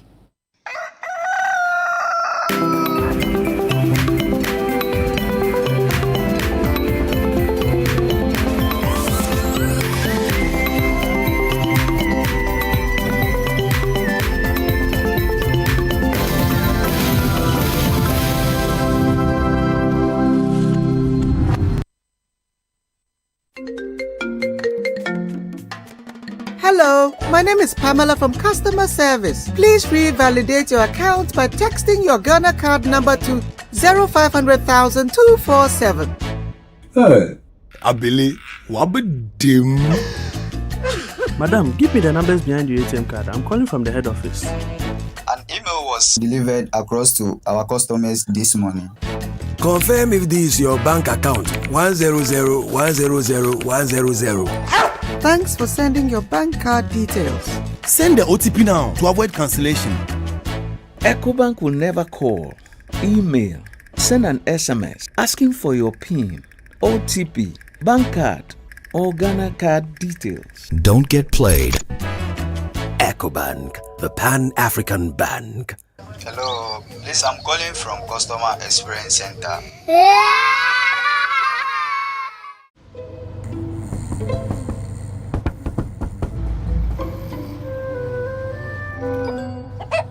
Numerous cases of people falling asleep have been reported across the African continent.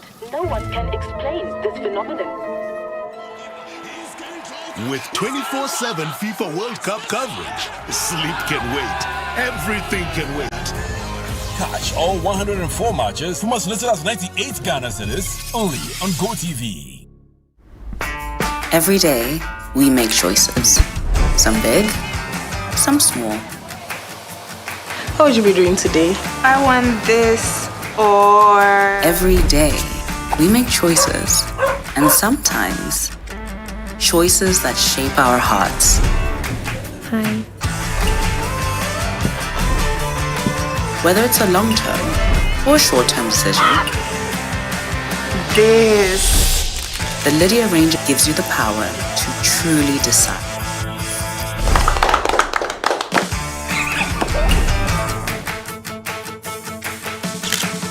With Lydia, you truly decide.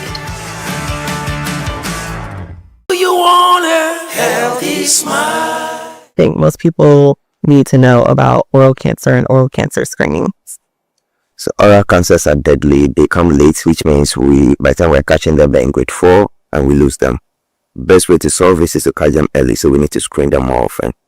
What do you guys do as hygienists? So usually on the first visit, when our patients come in, we do a visual exam. So we'll palpate your neck, we'll check your lips, your tongue. We'll use a special light called an oral ID to detect abnormal tissues. We're looking for things like red patches, white patches that don't heal. By the time we realize it's too late. So once the oral ID picks it up, we may have to biopsy and make sure you are clear. And if it comes out good, fine, we're happy. If it doesn't, we start treatment very early. Important that people are coming in at least every 6 months to get those things checked, especially since there are no symptoms. You may not know something's going on in your mouth until you come in for your dental visit. Healthy smile.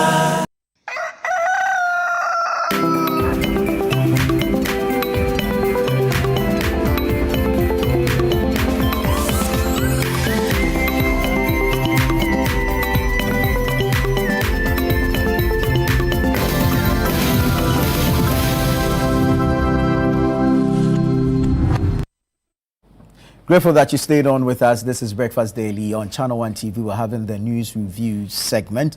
Namtega Panga is here. Fad Osman is here. Larry Dogbe is also here. We're moving to the issue of perennial flooding. The president has ordered a 2-day cleanup in flood-hit regions in the country. Great idea, fantastic idea. I was on the grounds last Friday looking at assessing the sanitation situation after the floods, and it was an eyesore. It's terrible, and it only suggests a health crisis if no urgent action is taken. And so the president's call, fantastic. However, I need to know how many dump sites we have at the moment. How many landfills do we have? How many of those landfills are engineered? And 2 days of cleanup, when we gather the waste, where are we sending them to?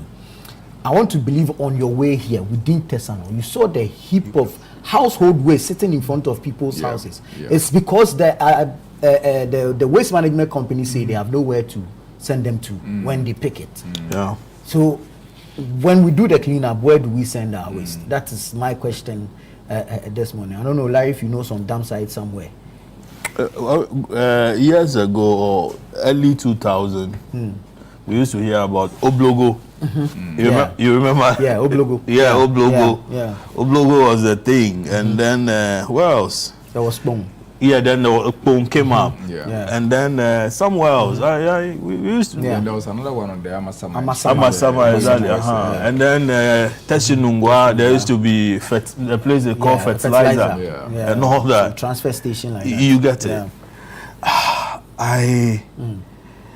I don't know whether there's any landfill sites anymore. And most of those, the Oblogo one, for instance, used to be, I think, a quarry or so. Yeah, old quarry. Okay, that was being filled. And after that, but then came the Zoom Lion that said that they were building a certain ACAP. Okay, that's the Accra Compost and Recycling Plant. Exactly. Ajin Kotoku. Yes. I mean, we no longer hear about that anymore. Then also the Mudo, the lavender place there. That one also, so that one was it for solid waste or fecal? That was fecal and then medical and all that.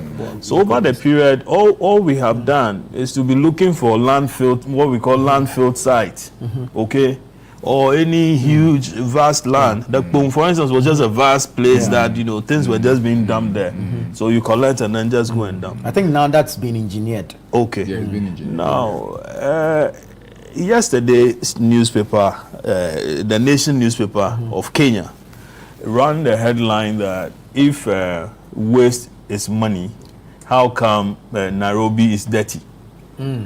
Okay. Countries upon countries are dealing with waste, particularly African countries. Because first of all, our culture is not that. Listen, when you separate waste, so everything goes into one. So sorting out becomes an issue. Yeah. So even if you have a facility that is able to convert natural waste, as in the normal food and all that, into something else, compost. I mean, you can't do that because then it's in there, it's mixed up. It's plastic. It's plastic and everything. We don't do segregation at source. No. So I mean, you travel in various countries, airports, and you see that they have bottle this for that for that for that. And you will look some way. Should you? You know. So we need to work on the culture of people. That listen, they should appreciate what this whole thing is about. The flood, we cannot equate the refuse from the flood. Yeah. You watched what was it during the recent flood? The June 20. Yeah, the whole plastic bottles. Charlie, it's behind him. You can't see it. And the other short videos, I think I sent you some, where you had people, women going to dump. Yeah, that are supposed to be responsible. See, any serious country, we would have people tracking down those individuals, and then all you need to do is to jail 1 or 2 or 3 of them. That's what I keep saying. Jail 1 or 2 or 3 of them. Oh, that house, she went to jail because of this. She went to jail because of that. And you would have sent a message across. Right. But you know, that's not the society we live in. So the people are waiting for the next rain, and then they go empty their. Even on that, I have a problem with the one filming. What action did you take? Who did you take? No, but sometimes they will say he's too known. Today he filmed, and today we have something to look at. Well, but then the damage was still done regardless. Yeah. See, at Chimota Forest, intervened. The Chimota Forest area, just after Noga Hill and all that, all the way to the where they sell the cars. Yeah, the Dimples. Dimples area there. Yeah. You see these tricycles parked over there in the morning, and all you see them is dump. So the Achimota Forest is becoming a refuse dump. Yeah. It's becoming a refuse dump. Once we are producing refuse or we are eating, we'll produce refuse. And then we need a system that converts that into something else. Yeah. In the absence of that, I mean, the flood will come. Yeah. The president will issue a statement that, what is the team for the cleanup exercise? Our action, our future, cleaning Ghana after the floods. Yeah. Am I fool, Am I fool? Say that again. Our action, our future. Our action, our future. Cleaning Ghana after the floods.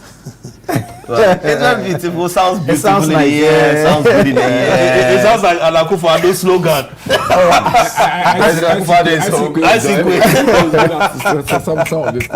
You know, Charlie. That's what slogan here. We know who the champions are. Yeah, we know. Yeah, I mean the slogans, Charlie. I mean, you know who the champions are. Oh, we know who the champions are. We need to do something. We are talking too much. But Eden. Yes, please. I think that. The president's call is fantastic. Indeed. It's most urgent, it's timely, it's the best, and it's not the usual thing. Let's have 1 day cleanup exercise. He's dedicating 2 days for this cleanup exercise, which is very good. It is even more important because we are in the rainy season. There are mosquitoes breeding all over the place. We are likely to have cholera issues if we are not careful. The typhoid issues that are not careful. We manage things well. You know, in the course of all this flooding, apart from human remains, there are animals that also died in the process. Indeed. That are also out there decomposing, going through all manner of things, and if we're not careful, the harmful effect on us will be terrible. But we need to move beyond that. You ask very legitimate questions. Yeah. Where are we sending the waste? Obviously, we have to send them somewhere. True. And this is urgent and emergency that we need to deal with. But going forward, we need to find a way to manage our waste very well. To the extent that we import so much second-hand items. Some of them, if you see, they are practically scraps. Yeah. It tells you that the outside world are looking for places to dump things, and we go for them. Ties, car ties, terrible. Clothing, terrible. Even to the extent of mattresses. and all that. And you're asking yourself, for how long can we continue bringing in all these second-hand items and expect even that the local industry will even grow? Because if you keep bringing these second-hand items, the local manufacturers cannot find market because there's always an alternative for a second-hand. And we have come to of age that we need to take drastic decision on some of these things. I think that we need a very integrated waste management policy that ensure that we'll reduce the amount of waste generated and then how we can also manage the waste that's generated. Yeah. And one key ways of reducing the amount of waste generated is to reduce the importation of some of these things. I mean, refrigerators, TVs, and all manner of things that are. You will see people sometimes bring containers, so they call them what? Which ones? The ones that they bring from second-hand. Personal effects. Personal effects, TVs, old furniture, and all manner of things. I think it's about time we start to find a way to regulate some of them. Because the income levels of the people also determine what they buy. But you see, So sometimes income levels, but it is because there's an alternative. Yes. But if there's no alternative, you would manage what you have. Indeed. Yeah. Situations were not this bad when we were growing up. No. You understand? And now we have more improved, we have better technology to be able to get some of these things cheaper than it is. Why are we still importing things that we know that they are practically scraps? But for me, I think that we all need to join hands by the president. Call on Ghanaians everywhere you are. Let's go out there and clean up very well. Yesterday, driving to the office on the Achimota Road, I saw piles and piles of waste on the streets. And I was very, very alarmed. I was worried. But luckily in the evening, I saw that most of them have been collected and some are being collected. Eventually, they'll be collected. But what is also important to mention is that what's important to mention is that it's not just cleaned up that will help us to deal with floods in the future. At least now we are bringing in the military to assist us to look at issues with low-lying areas where buildings and structures have been put there to see how we can pull those structures, create better waterways for future, to avoid future floods or the effect of them. As for the rains, they will come. They'll come. Yeah. They may come and we may even get flooding, but then the effect of the flood, lives may not be lost, properties may not be destroyed, and that is what we need to do to help us. Right. But beyond that, good call. I mean, good initiative by the president. But the Ramsar sites, okay. I mean, those places are supposed to be water collection points. Yeah, retention zones. Yes, retention zones. The CCAPS area that I mentioned the other day. I mean, have you seen how people are feeling that? Yeah. It's very unfortunate. You get it? And I mean, President Kufuor should be worried. That his home very, very often gets, I think there were times when the house was flooded, his wall came down, and then most of the people in that, the other, residents of that area had issues with their building. So if somebody is, filling up a certain water retention point, we should be worried. Chado, we should be also worried. Okay? Lakeside. People should be worried. The Chemu, all those areas, we should be worried. I mean, beyond what the program again, the action something again. Listen, we should. We all know what our future, our action, our future. It's okay. We should do something about some of these places because every empty space now is becoming a dumping site. Okay, and it's Osu. Behind the castle and all that. I mean, everywhere. The Laboma area. You see the amount of waste that was washed back that shore. Exactly. The sea is not. It's not hot enough to melt anything. It will bring it back. Even dead bodies. When you die in there, the sea brings you back. To reject everything. Yes. Fact. I think quickly, you've exhausted the whole issues on this matter. But what's important is that waste management. It's our future. I say so. Waste management is a governance issue. It entails a lot of activities, just like you indicated. If one fails, everything breaks down. Just like if you collect the waste, where are you taking it to? If there's a failure there, everything breaks down. So it will be left at Medina. If you go to Medina early morning at the traffic light, you see heap deaths every morning. It will be there to maybe 10 a.m., 11 a.m. So how do you tell me that Accra is the capital of Ghana. And Medina Market or Medina Zongo Junction, 11 a.m. Making the cleanest city. If you want to make references, we have another reference, 2013 reference. Oh no, you can say that. It's our future. It's our future. So, you see, what we want to say is that we support you on this call. We will join you on Friday and Saturday to clean our communities. Dr. Baumia will join. We will join. The MPP. We've already, Dr. Baumia has been out there since he toured after the floods. Yes. Yeah. He has done some donation across, I think even 2 days ago, this university, what was the name of the university on this stretch? Ghana Telecom. Yeah. Honorable Samuel was there to donate some items to the students on behalf of Dr. Mahmoud Baumia. He's out there. What he can do, he's doing. He's not government. So that's the least he can also give up. But we will join government on this particular call. That's welcoming. And also call on government that we will not politicize the issues of flood in this country. We will not do that.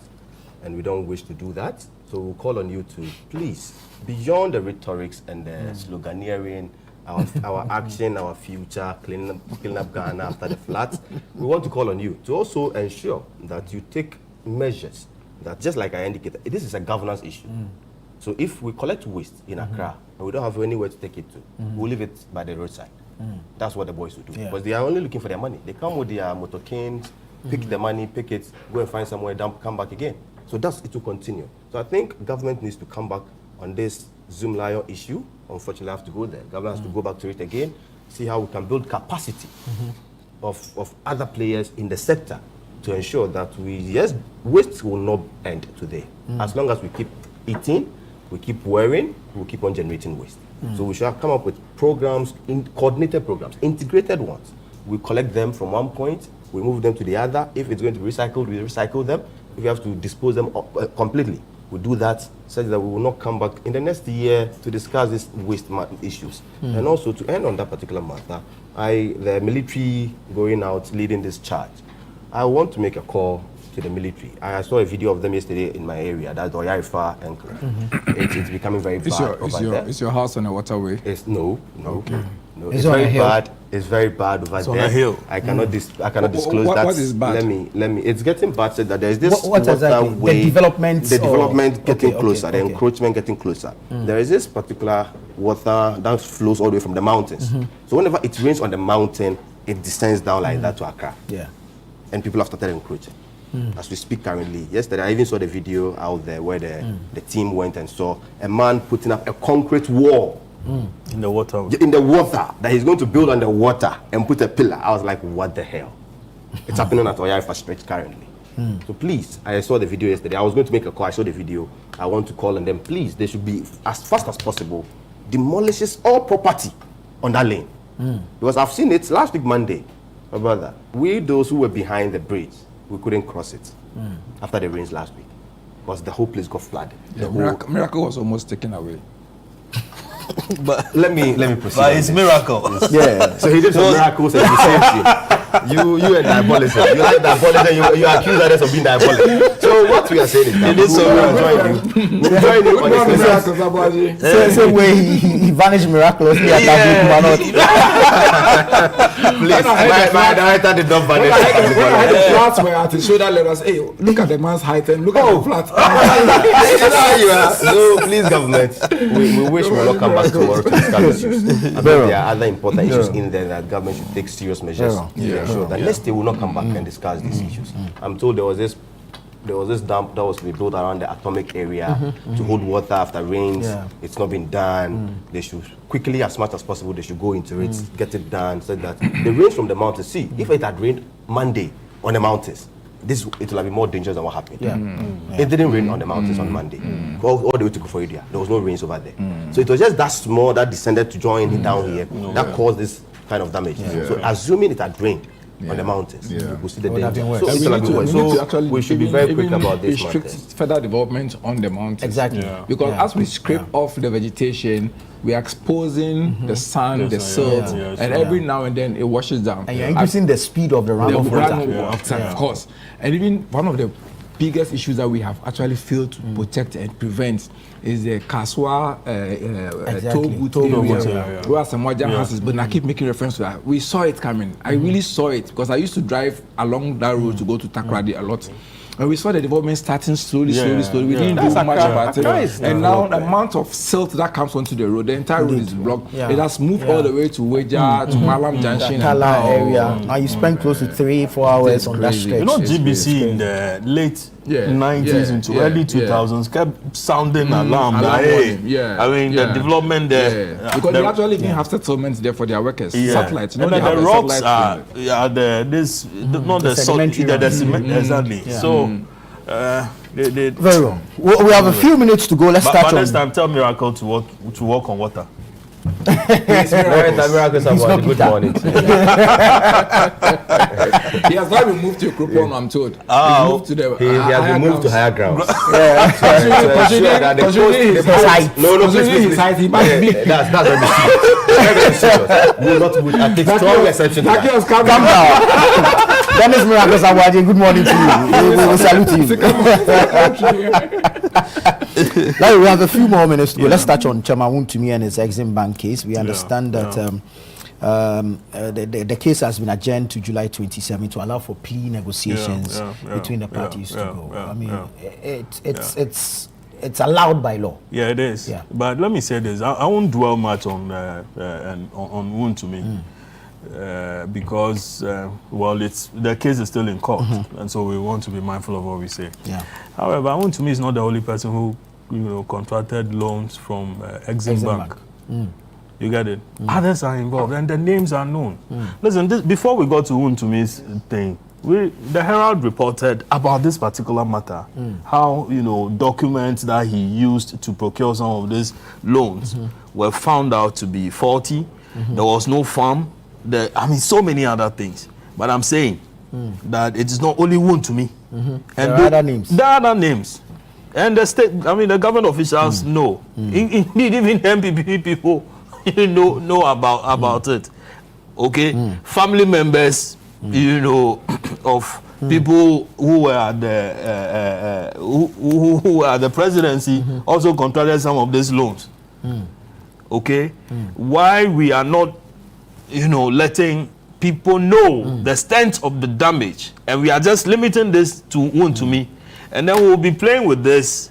Wontumi will probably, pay off or within or whatever punishment there are he's giving. Then, the issue is left like that, and we won't get back the money. Right. Other groups will go collect, and then it ends there, and then it becomes the political game and all that. The back and forth. Listen, Yoko knows the people. The government knows the people. I think the Attorney General knows the people who collected the money. It is not just Wontumi. There are others involved. Very well. Fad. All right, thank you. I think this issue with Wontumi and his Exim Bank loan issues purposely for farming, that was the idea behind securing the loan. Unfortunately, we don't know what happened. I don't know. I'm not going to hold breath for him. The farm doesn't exist. I don't know of it. The farm doesn't exist. I saw a video. I saw a video sometime ago, sometime in the past. The one done by Peace FM. Yes, where Wontumi was in the farm. Yeah. What was he cultivating? I think maize farm or maize farm. I saw a video of it. So the story is that the farm wasn't his.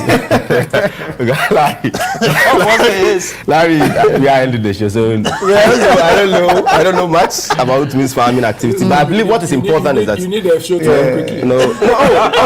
I even want to beg a minute to pass out an information if you permit me on that. So let me on Wontumi's matter. I think it's right that he has taken the initiative to go into the plea bargain with government to ensure that he has to return back the money if that's an arrangement they are going to have. It's fine. We all need that for our national development, because Exim Bank loans are needed in other areas where we can increase our exporting activities. I'm an export person, so I'm very much focused when it comes to Exim Bank loans and its operations. I'm very much particular. That's the actual question I want to ask. How we can protect banks such as Exim Bank. I am very particular from politically exposed persons. I think who just take if we can put in place proper legislation that will restrict the operations of Exim Bank and how loans are being dashed out, I think it will be better. Because I've worked with exporters, and when you meet them, you see their operations. these people needed some monies to scale up. And trust me, it's an industry. If we're able to scale up, we're going to create more jobs in that area. So I think I want to say it, I want to put it in that way. He should refund back the money. Whatever arrangement is in the agreement, I don't know. I believe certainly he's going to pay back the money to the state. He should go ahead and do that. And I think. Counsel, yes. If you go into plea bargaining, are you admitting guilt? Well, it is a subtle admission of some liability. That yes, because I have done A, B, C, D, I am willing to offer some payments, some concessions, so that I will receive either no punishment or a lesser punishment, and then walk away. I really have challenge people trying to say that it doesn't mean an admission of any liability or criminal liability and so forth. It doesn't mean anything. If that is the case, my question is, we shouldn't have come to this point for you to offer to pay, because mind you, at the base of all this transaction is a loan transaction that you've claimed to have taken. I mean, I don't want to go into too much of the merits of the matter, so I find myself at the wrong side of the law. But before you come late, we lie. Because they tell our history. But to think that they are talking about issues regarding the fraudulent use of certain documents to procure the loan and the rest.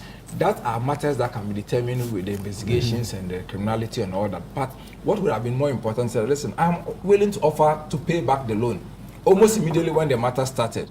But then to drag on and refuse, deny, and put out things, and then take us all on a very long journey for the last almost 6 months or so, and then suddenly you are offering to pay back. It smacks of some signs of bad faith. I mean, you have the conduct of a bad debtor and a good debtor.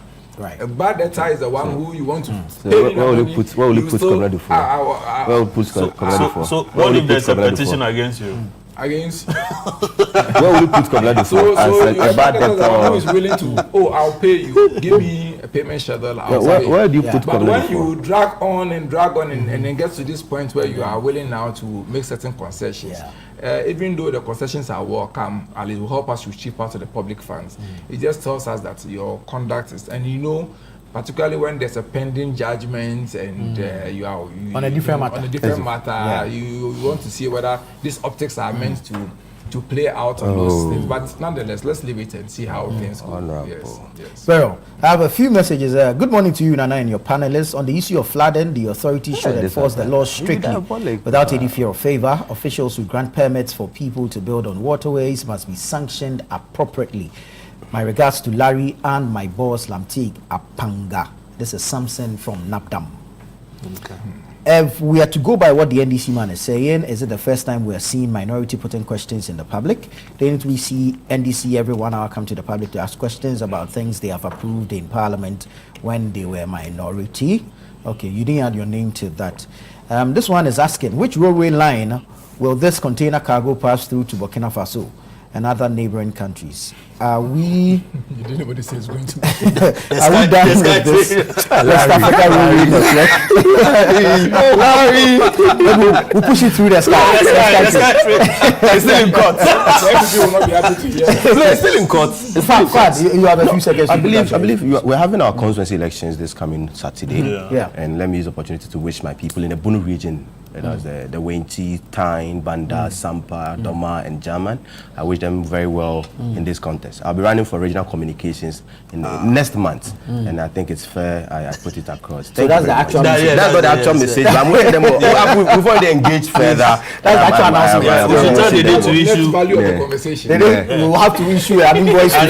But it's part of the benefit and privileges we get being here. Take advantage of.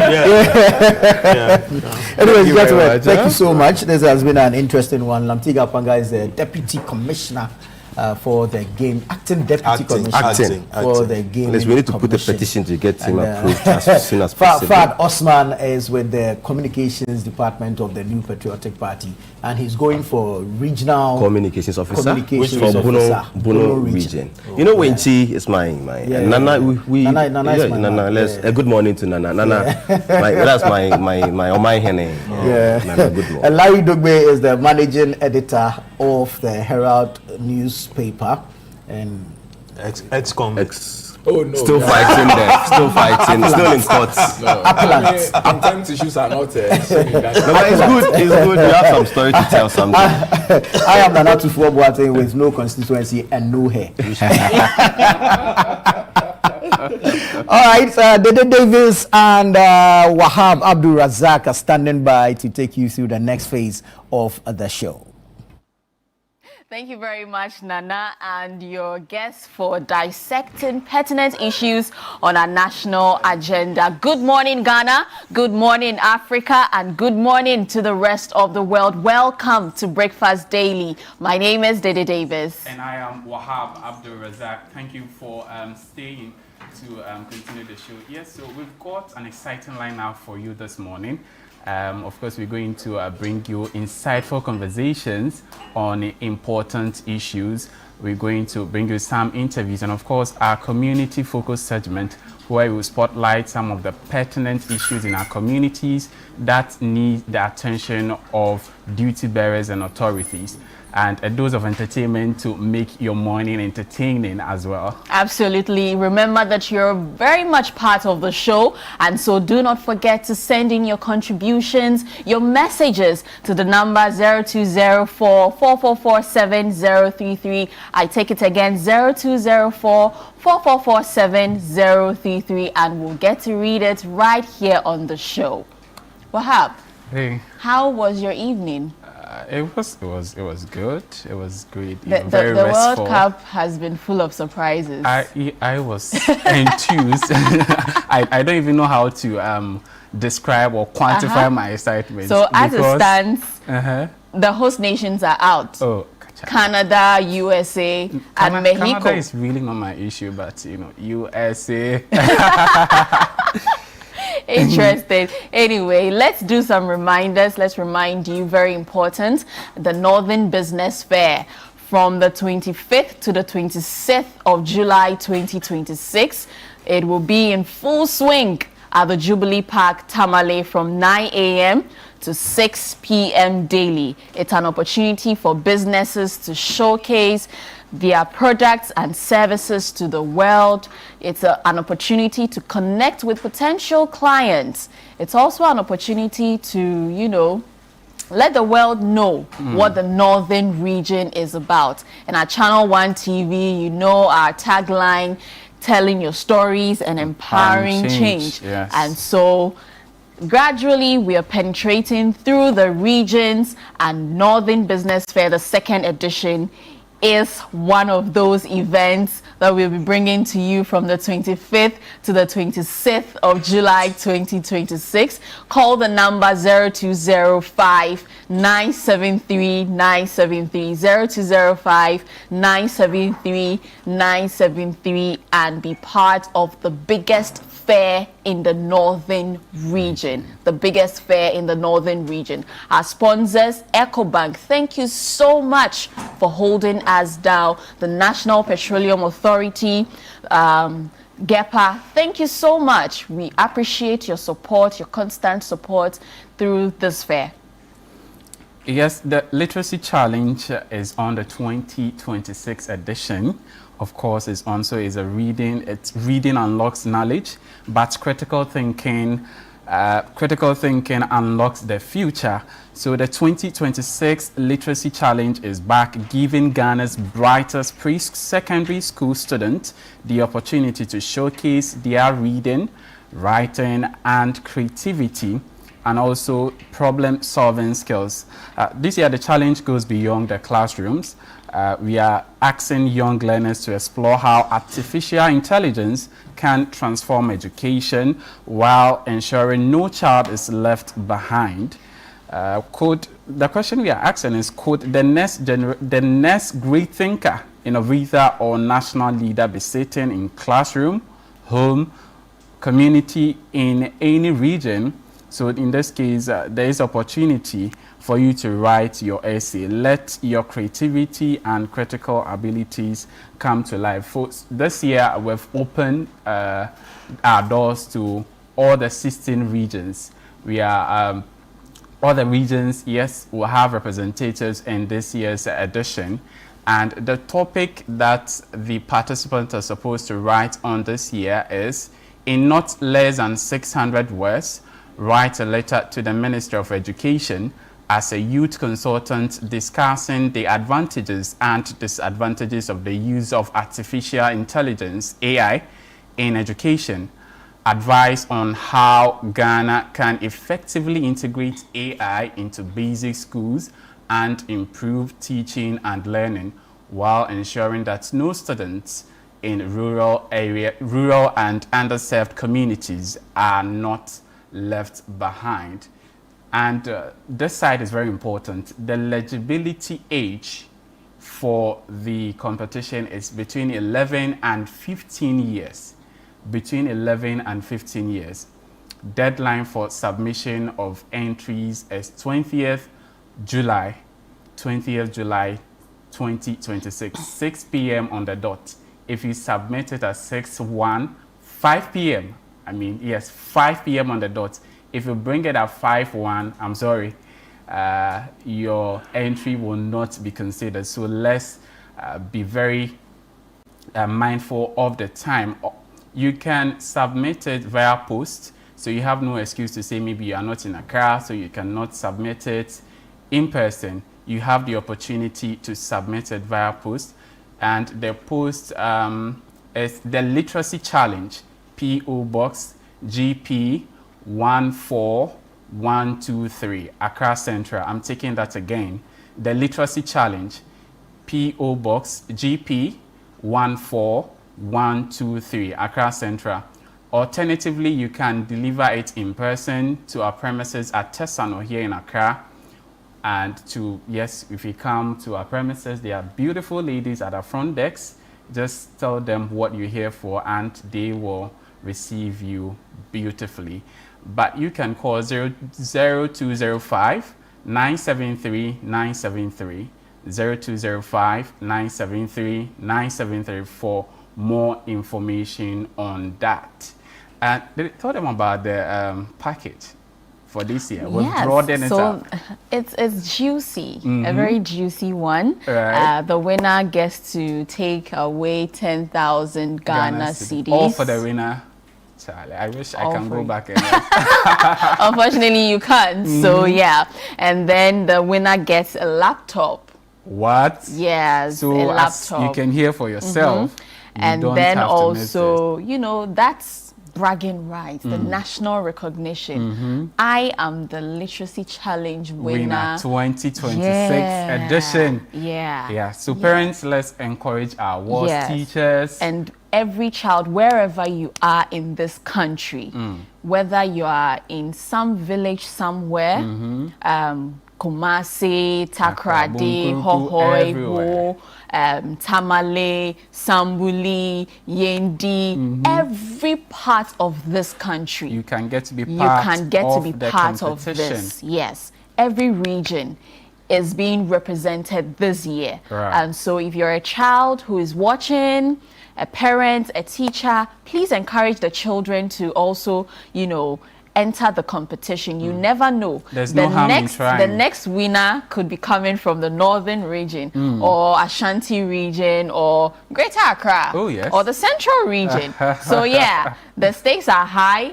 Please do well to, write your own essay in your own handwriting. It's okay to use AI, but let us see that creativity. That side again. We have a lot of laptops and all that. The reason we are even given one. It's okay. So okay. We want to see your beautiful handwriting. Yes, we want to see your creativity, how you're able to critically think about issues as far as the topic for this year is concerned. So you have no excuse, my darling. You have no excuse. You have to be part of this year's competition. And so, just call the number 0205 973 973. If you have any questions pertaining to the competition, please call the number and we will get to answer all the questions for you. Yeah. Now the Blanksons. Yes. Oh my goodness. The Blanksons is an original drama series that we have put together at Channel One TV. and it's a very relatable drama series. So something that, you know, every family in our Ghanaian society can relate to. And so it will keep you coming back for more. Every character, every episode simply reflects the drama in our Ghanaian homes. Ghanaian homes, yes. And even in our African homes, if I can say that. So yeah, tune into The Blank Saints every Thursday at 7:30 p.m. on Channel One TV. We'll bring you new, refreshing episodes on Channel One TV, and repeats on Tuesdays, Mondays, Wednesdays. Thursdays is the main airing. Fridays, Saturdays, Sundays. And even so Wednesdays. Fridays we have 11:30 a.m. Saturdays we have 7 p.m.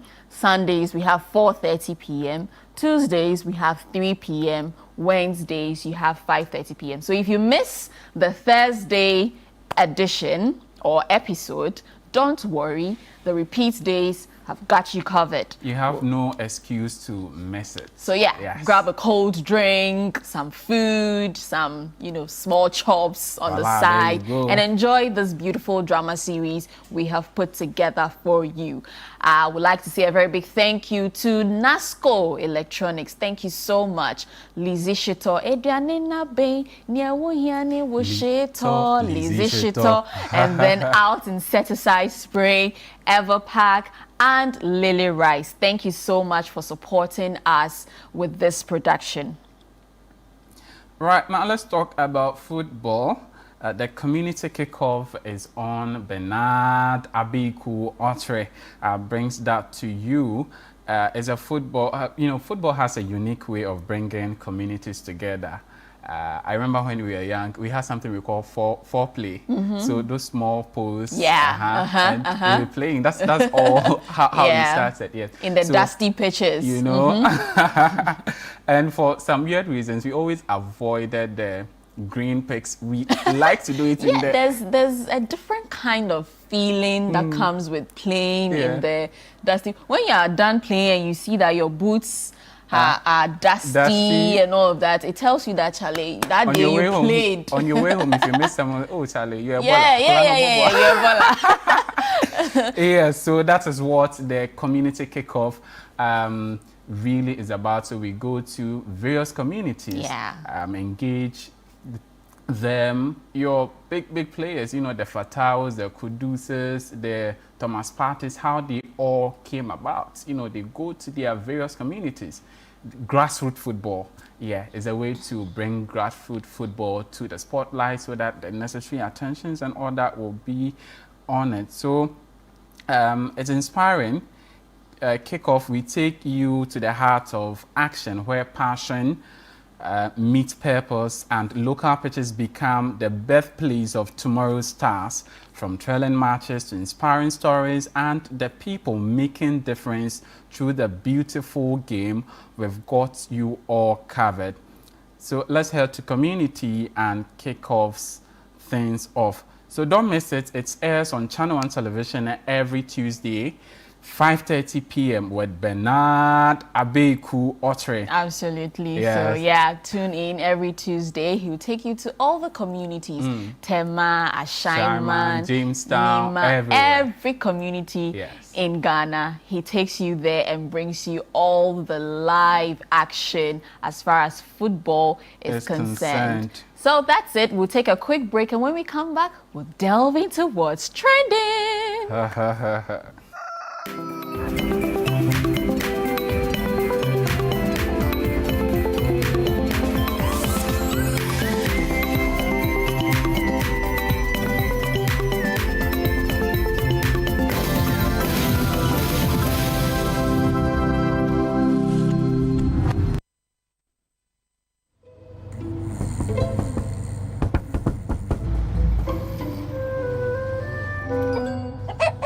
Numerous cases of people falling asleep have been reported across the African continent.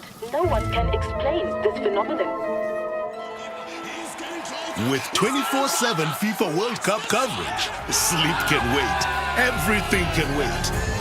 Catch all 104 matches from as little as 58 Ghana cedis. Only on DSTV.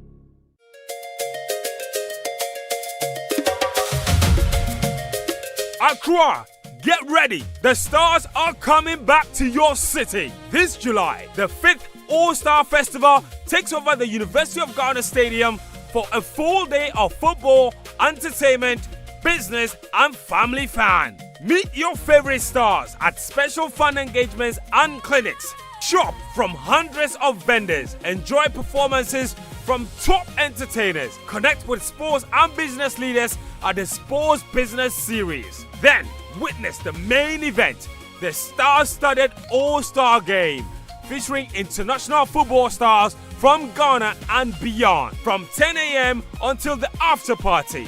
More than 10,000 people will come together for the biggest community football festival of the FIFA Football World Cup season. Tickets are just 50 Ghana cedis, with VIP going for 100 Ghana cedis only. Available now at eagletickets.com. For more information, call 0531 533 563. The All-Star Festival. The stars are coming. Be there.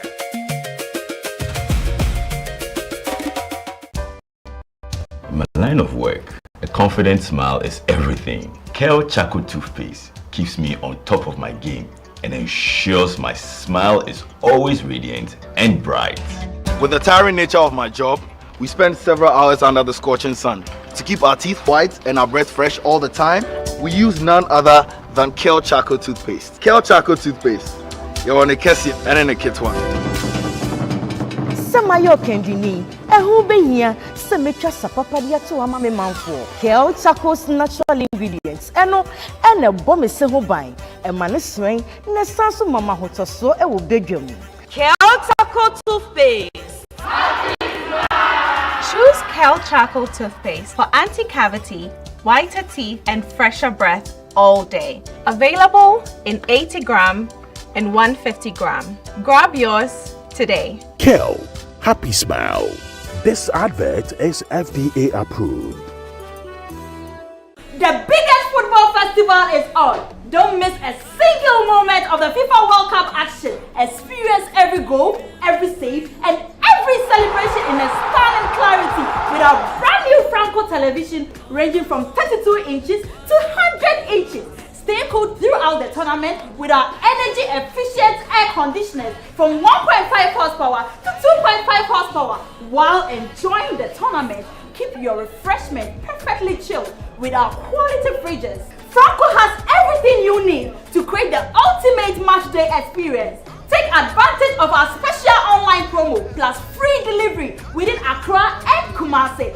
Visit any of our Franco shop nationwide or our website at www.francotrading.com. You can also download the Franco Trading app on Google Play Store or Apple App Store. For further enquiries, call the numbers on the screen.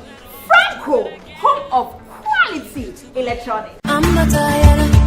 Get ready this July to step into a world where culture meets commerce, ideas turn into opportunities, and Made in Ghana takes the spotlight like never before. Welcome to the Northern Business Fair 2026. For 2 powerful days, the Jubilee Park will transform into a buzzing hub of creativity, innovation, and enterprise from the Savannah, Northern, Northeast, Upper East, and Upper West regions. From beautifully crafted products, innovative packaging, fast-growing local brands, and indigenous corporate bodies, every stand will tell a story of passion, resilience, and growth. This is not just a fair, it's a full experience. It's a place to discover, a place to connect, a place to grow.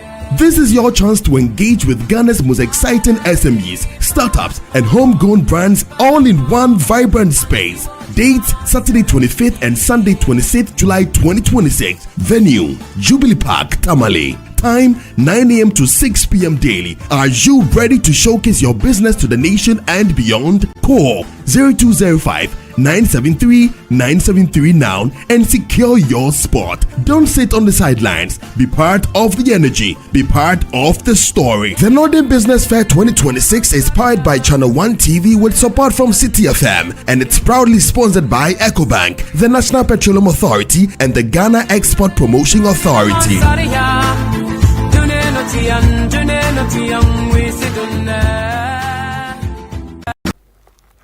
Not everyone will understand your choices.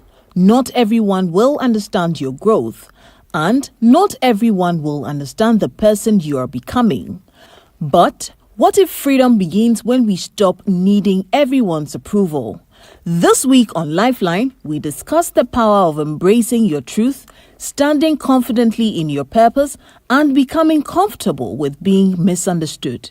This is Lifeline, where psychology supports theology to help you to find peace beyond approval. Not everybody is growing emotionally. Emotional immaturity. People who refuse to grow are uncomfortable with your growth, so they will misunderstand you. You have gone to school, you have upgraded yourself, you have taken a self-education, you have done things, you have studied, you have broken barriers. Then they begin to have problems with you because they are not growing. So your growth exposes their stagnation. Be comfortable with their lack of approval to you. Be comfortable with their rejection. Be comfortable with any way they choose to react to your growth. Lifeline airs every Tuesday and Thursday at 10 p.m. prompt, only on Channel One TV.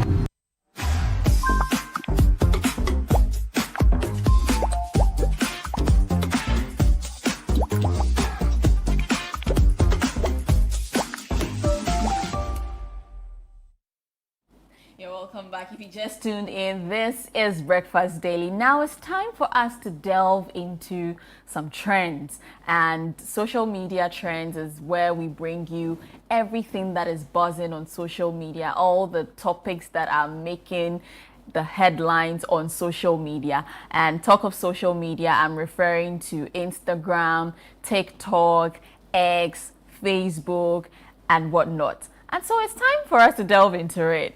And Wahab, you're wondering why I'm all smiling. Because let's start with this one. Portugal met Spain yesterday in the round of 16. And unfortunately, they couldn't make it to the quarterfinal stage. So Spain beat Portugal 1-0 and advanced to the quarterfinal stage. Now, if you're familiar with IShowSpeed, he was in Ghana some time back. And Barry McCoffey.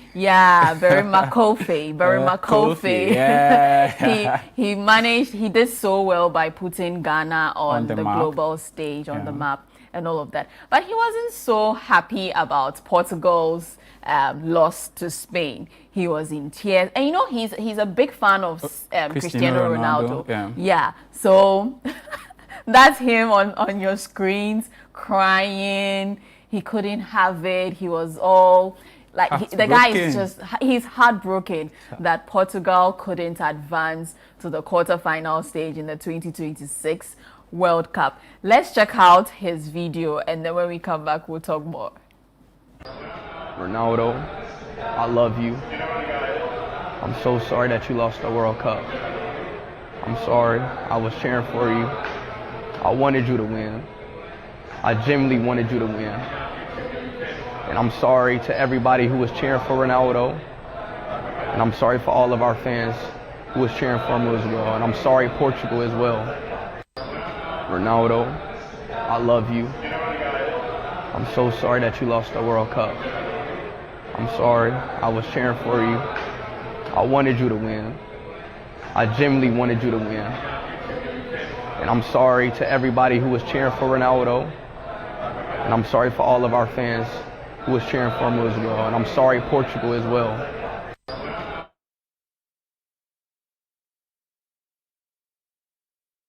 That's real pain. Yeah, you know, he's actually sad. The loyalty in his voice, the pain. You could tell clearly that truly he is a big Ronaldo fan, and it's just unfortunate. Yeah, and you know this happens to be Ronaldo's last World Cup, and to think that I'm sure he was anticipating that he would at least for his last time he will be able to lift the World Cup trophy, break, you know, make history as in his career as far as football is concerned. But unfortunately, he couldn't make it. And that dream becoming a reality. I mean, he's had a good run. Oh, he has. His first appearance in the World Cup was 2006, where I think he was just about 20 years or 21 years old. I think he was in his early 20s. Early 20s, and he's been there back to back that Portugal has represented in the World Cup. And all those periods, he's left a good mark. He's done pretty well for Portugal. But it's unfortunate. The other team, you know, will be trolling him and all that. Oh no! I mean, they will. Whatever you say, whatever you do. The Messi fans, they will. I mean, it's normal. Even in music, it's normal. We see that rivalry between Shatta Wale and Stonebwoy. So in football, if it's between, maybe they will say this confirms who the real GOAT is. They are all goats in their own right. Oh, but there's goats and there's good. You see, we have this one they call Apapun.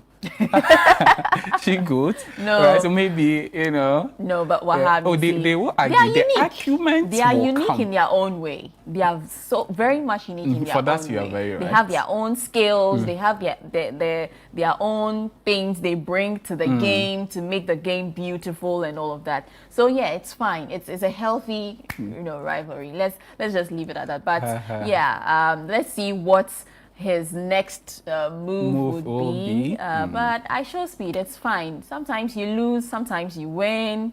Barry McCulphy, it's okay. Barry McCulphy, okay. Let's check out some comments on social media. Okay, the Grace Mensa says, hey, with the laughing emoji. You see what I was talking about?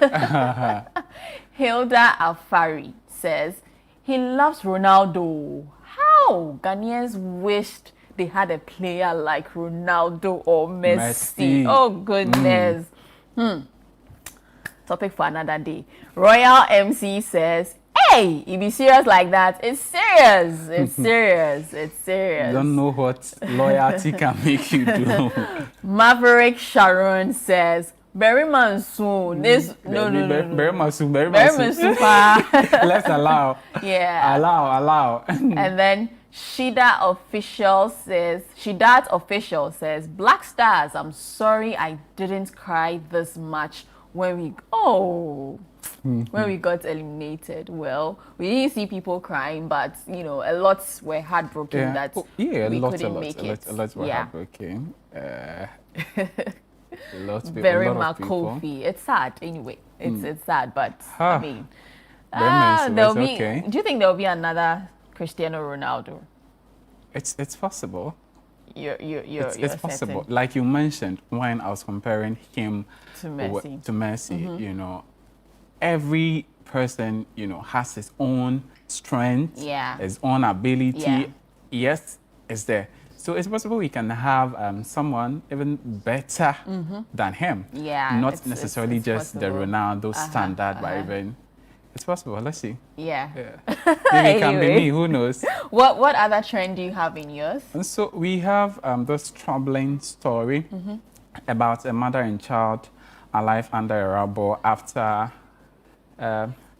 So very interesting. Following, you know, remember about a few days after a week ago, we brought the story about the Venezuelan earthquake.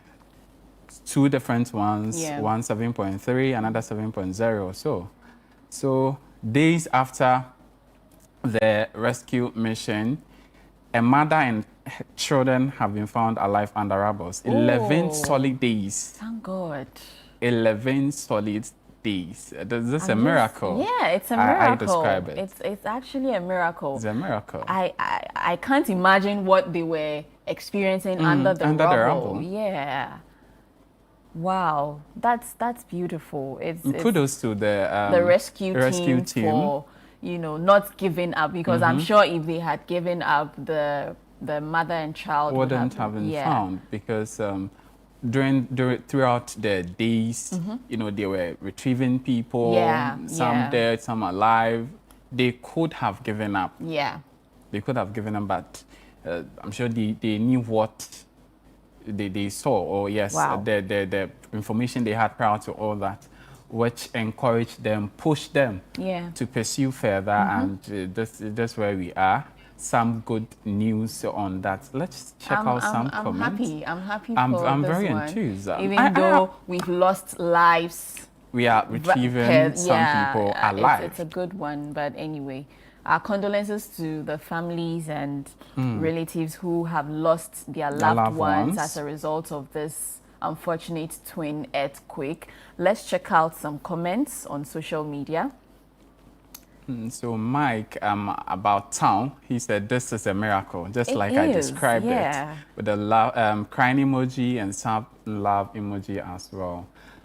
Jesus Gift Deco, it says, every time I see this headline, my heart breaks a little more.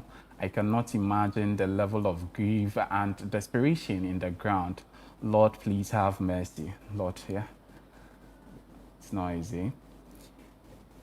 Ignatius Jonan says, God's grace. Indeed. This is a miracle. Like, I'm wondering, 11 days. 11 days. How were they coping? How were they surviving? Without food, water. Jessa Flores says, the baby clinging to his mama, fighting for 11 days, stuck like that? My heart. Kamal Zion says, Lord, please save and heal the people of Venezuela. This is heartbreaking. Indeed, it is heartbreaking. Interior Scape Design says, 11 days, no food. Thank you, Jesus. Wow. 11 days. I don't want to imagine it. I'm just wondering, without food, without I don't water. Want to imagine it. It's a miracle. If not a miracle, I don't know. Yeah, it's an indication what again we can describe this incident with. It is God is still in His miracle. Yes. Yeah. It's an indication that God is very much in His miracle business, and so we cannot downplay that. And congratulations to the mother and child. Yeah, and kudos to the team as well. Yeah, I saw another video where there was a guy who had also lost the brother as a result of this earthquake, and he was agitated. He says the rescuers didn't come on time. They gave up. His father heard the son's voice somewhere and says, "No, the boy is there. Let's go and rescue him." But nothing was done. But anyway, they're still trying. They're still doing their best to make sure that they save as many lives as possible. But then again, all the lives that have been lost, rest in peace, and to the families, our condolences to you. Them. Let's check out this story again, and that made my night yesterday. You've been smiling throughout.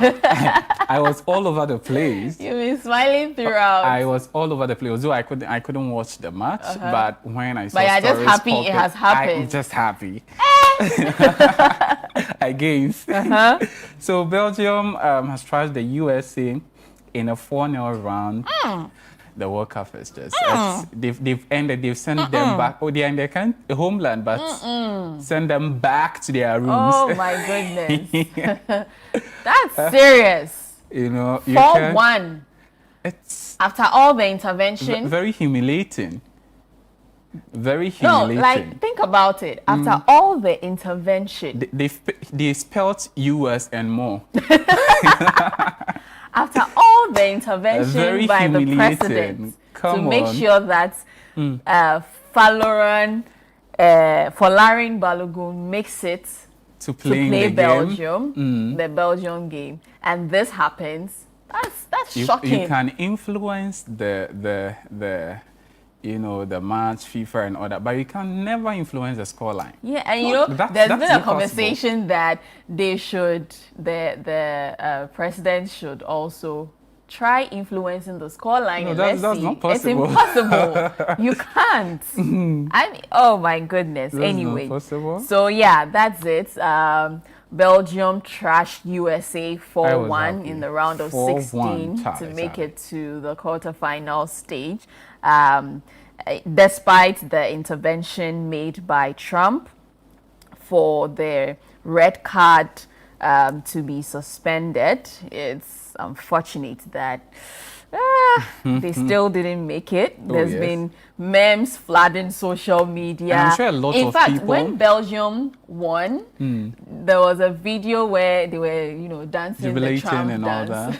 I don't know if you saw it, but I did. there was there's this dance that Trump does. They were emulating it, yeah. But anyway, I'm sure a congratulations lot of people also were Belgium. rooting for Belgium to I mean, take them out of the given competition. the circumstances, given all that happened prior to the match, people would be happy.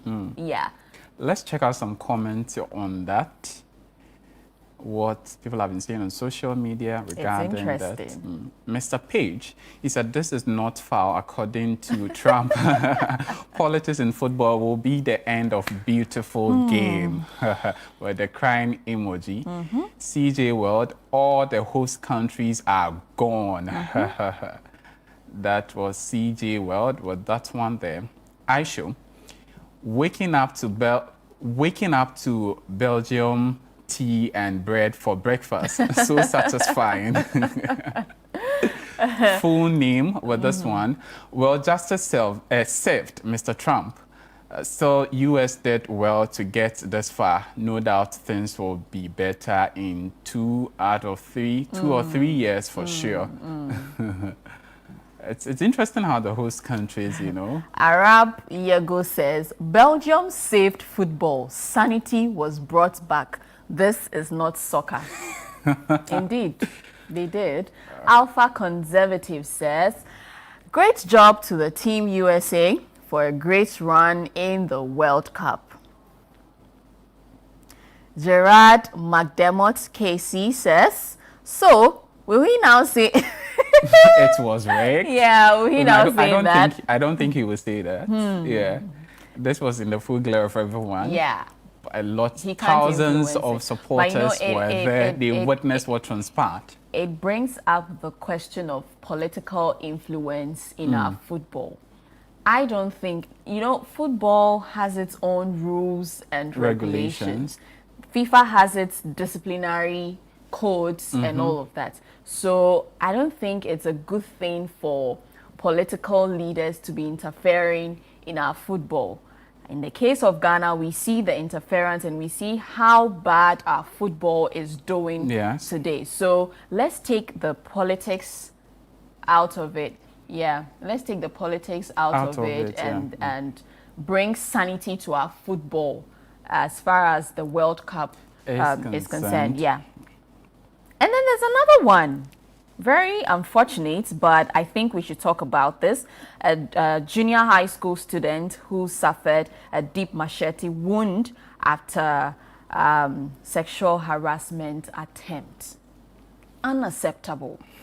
The lady in question says she constantly told him to stop. And he still was on it. He still made advances. He still was touching the girl in inappropriate places. What kind of discipline are in our schools for this boy to think that it is okay for him to proceed to make advances after consistent resistance from the girl? How do you think that it is okay to do that? What sort of training are you receiving in the home?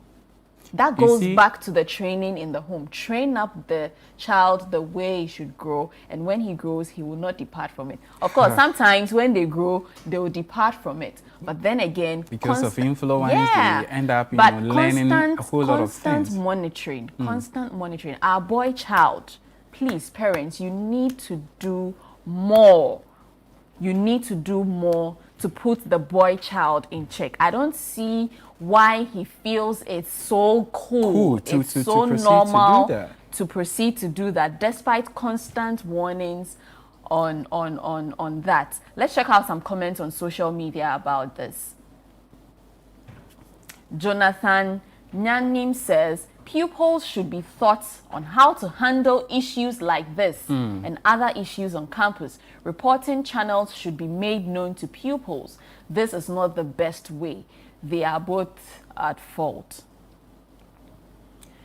Dawohoso na onipa anka. Are teachers permitted to administer any form of punishment or any disciplinary actions in schools?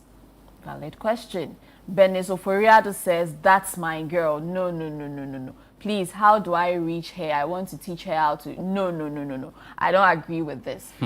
So the previous comment said there are channels. If there are channels in schools... Yeah, reporting channels for that matter. Going extreme to take matters into your own hands. That's not the best way to go.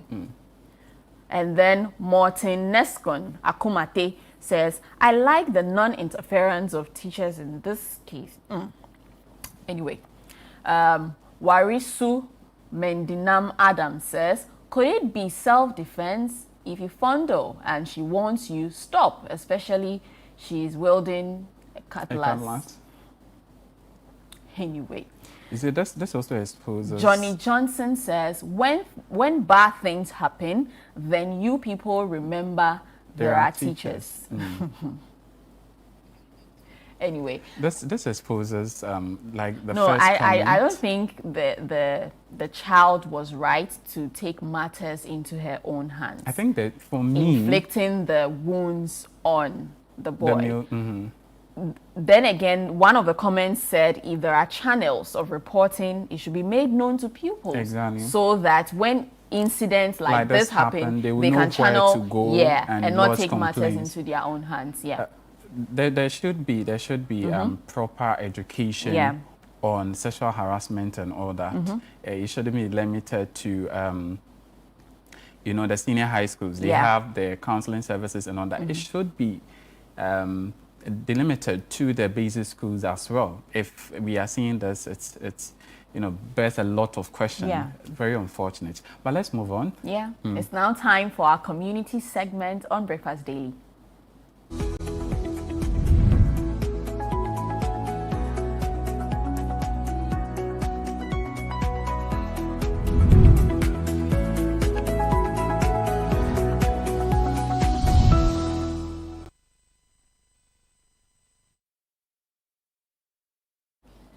You're welcome back. This is still Breakfast Daily. It's now time for us to delve into our communities. And at Channel One TV, our mandate is to tell stories and empower change. Yes. And we do that. It's reflective in everything we do, in our events, in our stories that we tell and whatnot. And today, we're excited. Guess what?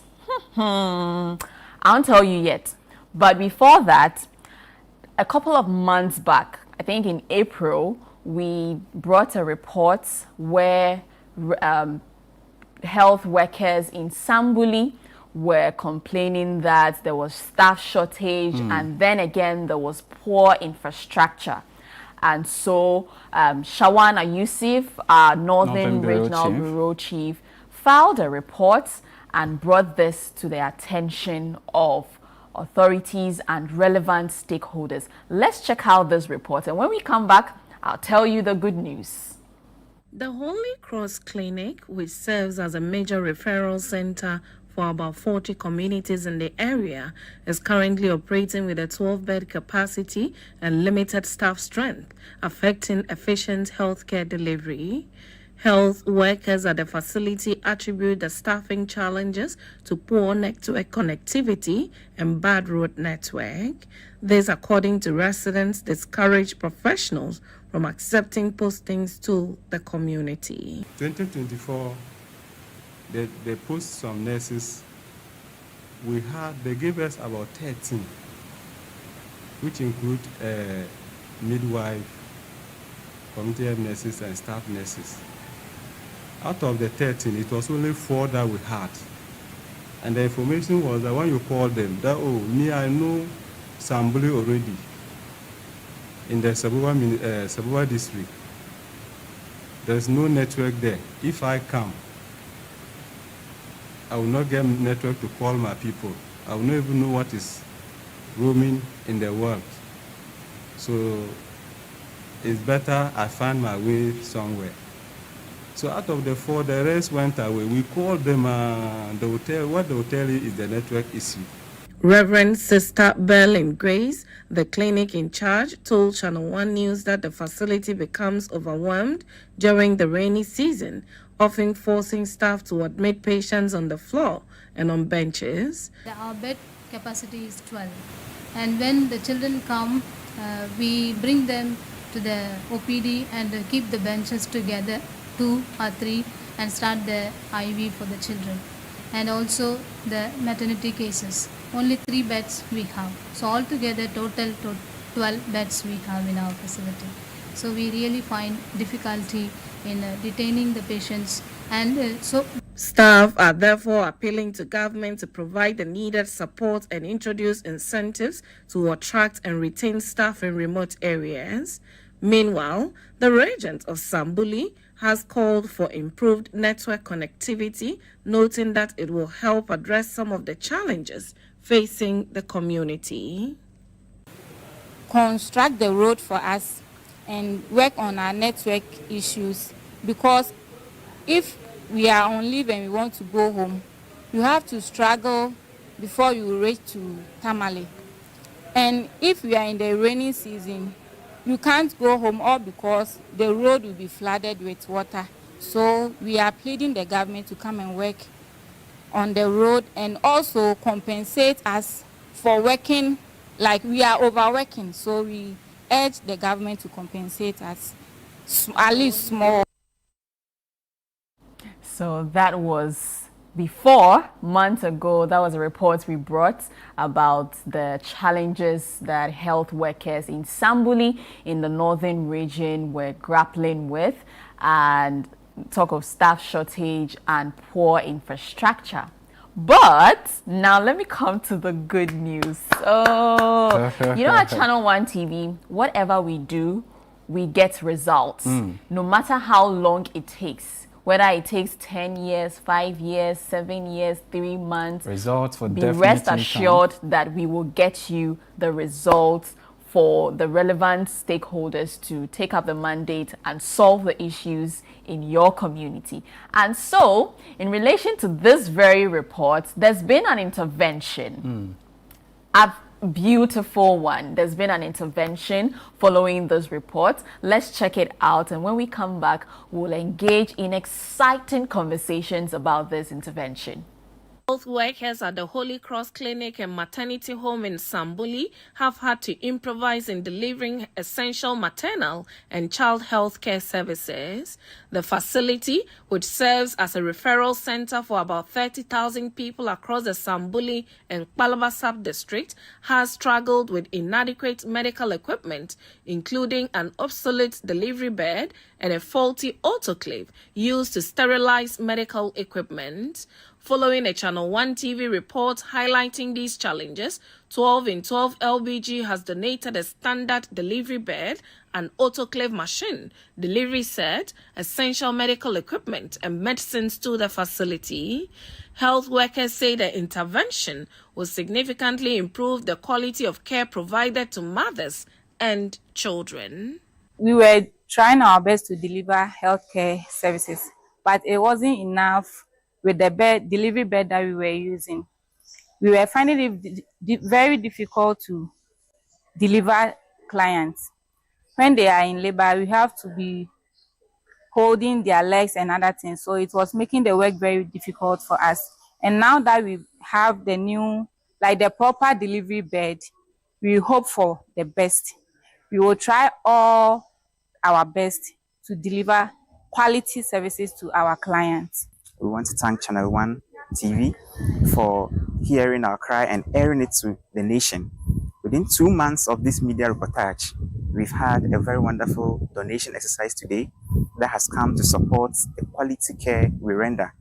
We are thankful for the donation of a new standard delivery bed, an autoclave machine, delivery sets, a Doppler, and some other items.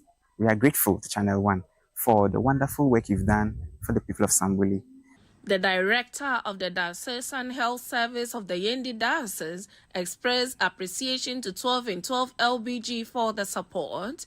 He, however, raised concerns over the continued shortage of healthcare professionals and appealed to government to recruit and post more midwives and other health workers to the facility.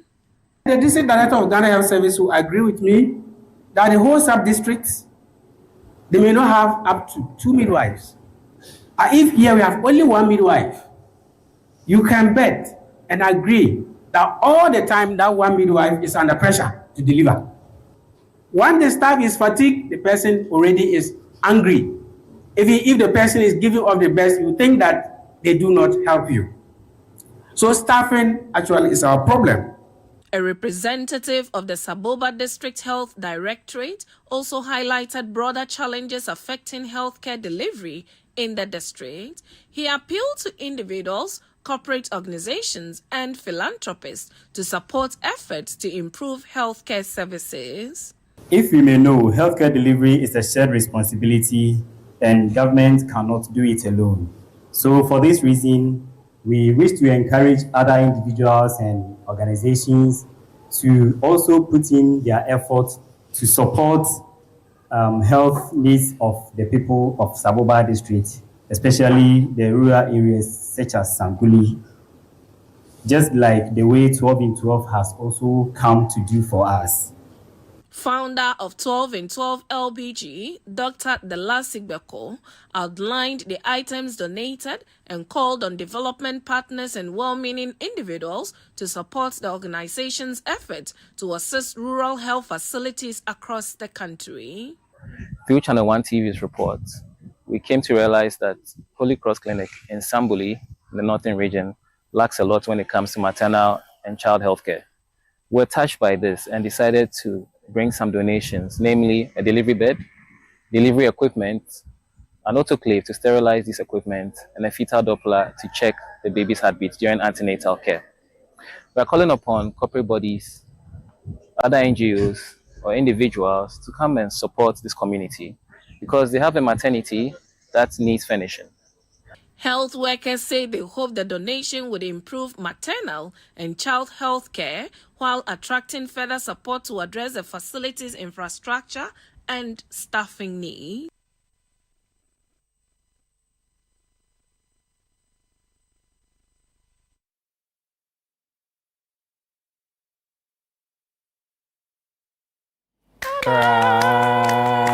Telling your stories and empowering change. Yeah. This is what we mean when we say that. Yes, kudos to Shawana, of course, for bringing that story to the attention, and yes, to all of us as well. You see, Dede, it's kudos to the organization that's made a donation. These are some of the things that companies, organization, as part of their social corporate responsibility, we should be doing. It's, yes, very interventional, very timely, and all that. I was just imagining how the midwife or the nurse was saying if mothers come for delivery, they have to hold the legs. Yes. And I'm imagining because this pain at that time and anything can happen, you know, someone in serious pain can even shook you. Like it's kudos. This is very interventional, and for a whole community. A health facility that is serving over 30,000 population, and it's just one midwife there. It's you know, our health. I'm excited. I'm excited that we. At least we have some results there. Yes. We've empowered change, and finally, there's there's support for the Sambuli Clinic. Let's go and speak to the Shawana. woman of the day, the one who brought us the report, Shawana Yusuf, our Northern Regional Bureau Chief. Good morning, Shawana. Hi, good morning, Dede. Good morning, Wahab. Good morning. How are Good you? to join you this morning. Good to have Well, you too. I'm sure you I'm are the most excited journalist as of now. I'm very excited, actually, and I can see the excitement on your faces as Yeah. well. Oh, yes. Yeah. Yeah. Shawana, did We do you? this together. Yeah. Did you anticipate that some support will come this early? I mean, you know, we get the results no matter how long it takes. But you did this report somewhere in April, and in July, we have some support to address the challenges of this hospital. Did you, along the line, anticipate that some support will come this fast? Okay, thank you. I actually didn't see it coming this early. I mean, Okay. within 2 months, and there is results. But I was positive. I mean, Channel One TV goes far and wide, Yeah. and a lot of people listen to us. And this not being my first results, I was positive in a way. I was just hoping and praying that it would touch the right heart and results will come in. I'm actually glad that we are talking about this today, and the people of Sambuli are equally excited to have received such a donation from 12 and 12 LPG. All right. Your report attracted the support. Yes, we are all happy and celebrating. Which organization came in and what support did they give to the facility? Okay, thank you. So there is this organization called 12 and 12 LBG. So they say 12 and 12 because they visit one health center in a month throughout the year. So in a year, we have 12 months. So that would mean that they would have reached 12 health centers in the 12 months. So that's their name, 12 and 12 LPG. And the donation they sent to Sambuli were delivery birds to help with their mother's delivery. You heard in the story when the midwife mentioned that there is no dignity in delivery in Sambuli community. Because if you are giving birth, family members will have to come and stand by and carry your legs. And as a woman, I know what it feels like to have to let someone who is not your husband, if I may put, to see your private life, if that is if that makes sense. But in Sambuli, that's what was happening. Mothers will have family members. It could be your auntie, it could be your sister, it could be your husband's sister, come into the delivery room to carry both legs. One will be at the right, another at the left, just because their delivery bed was not standard and they didn't have that carrier where the women will have to hang their legs.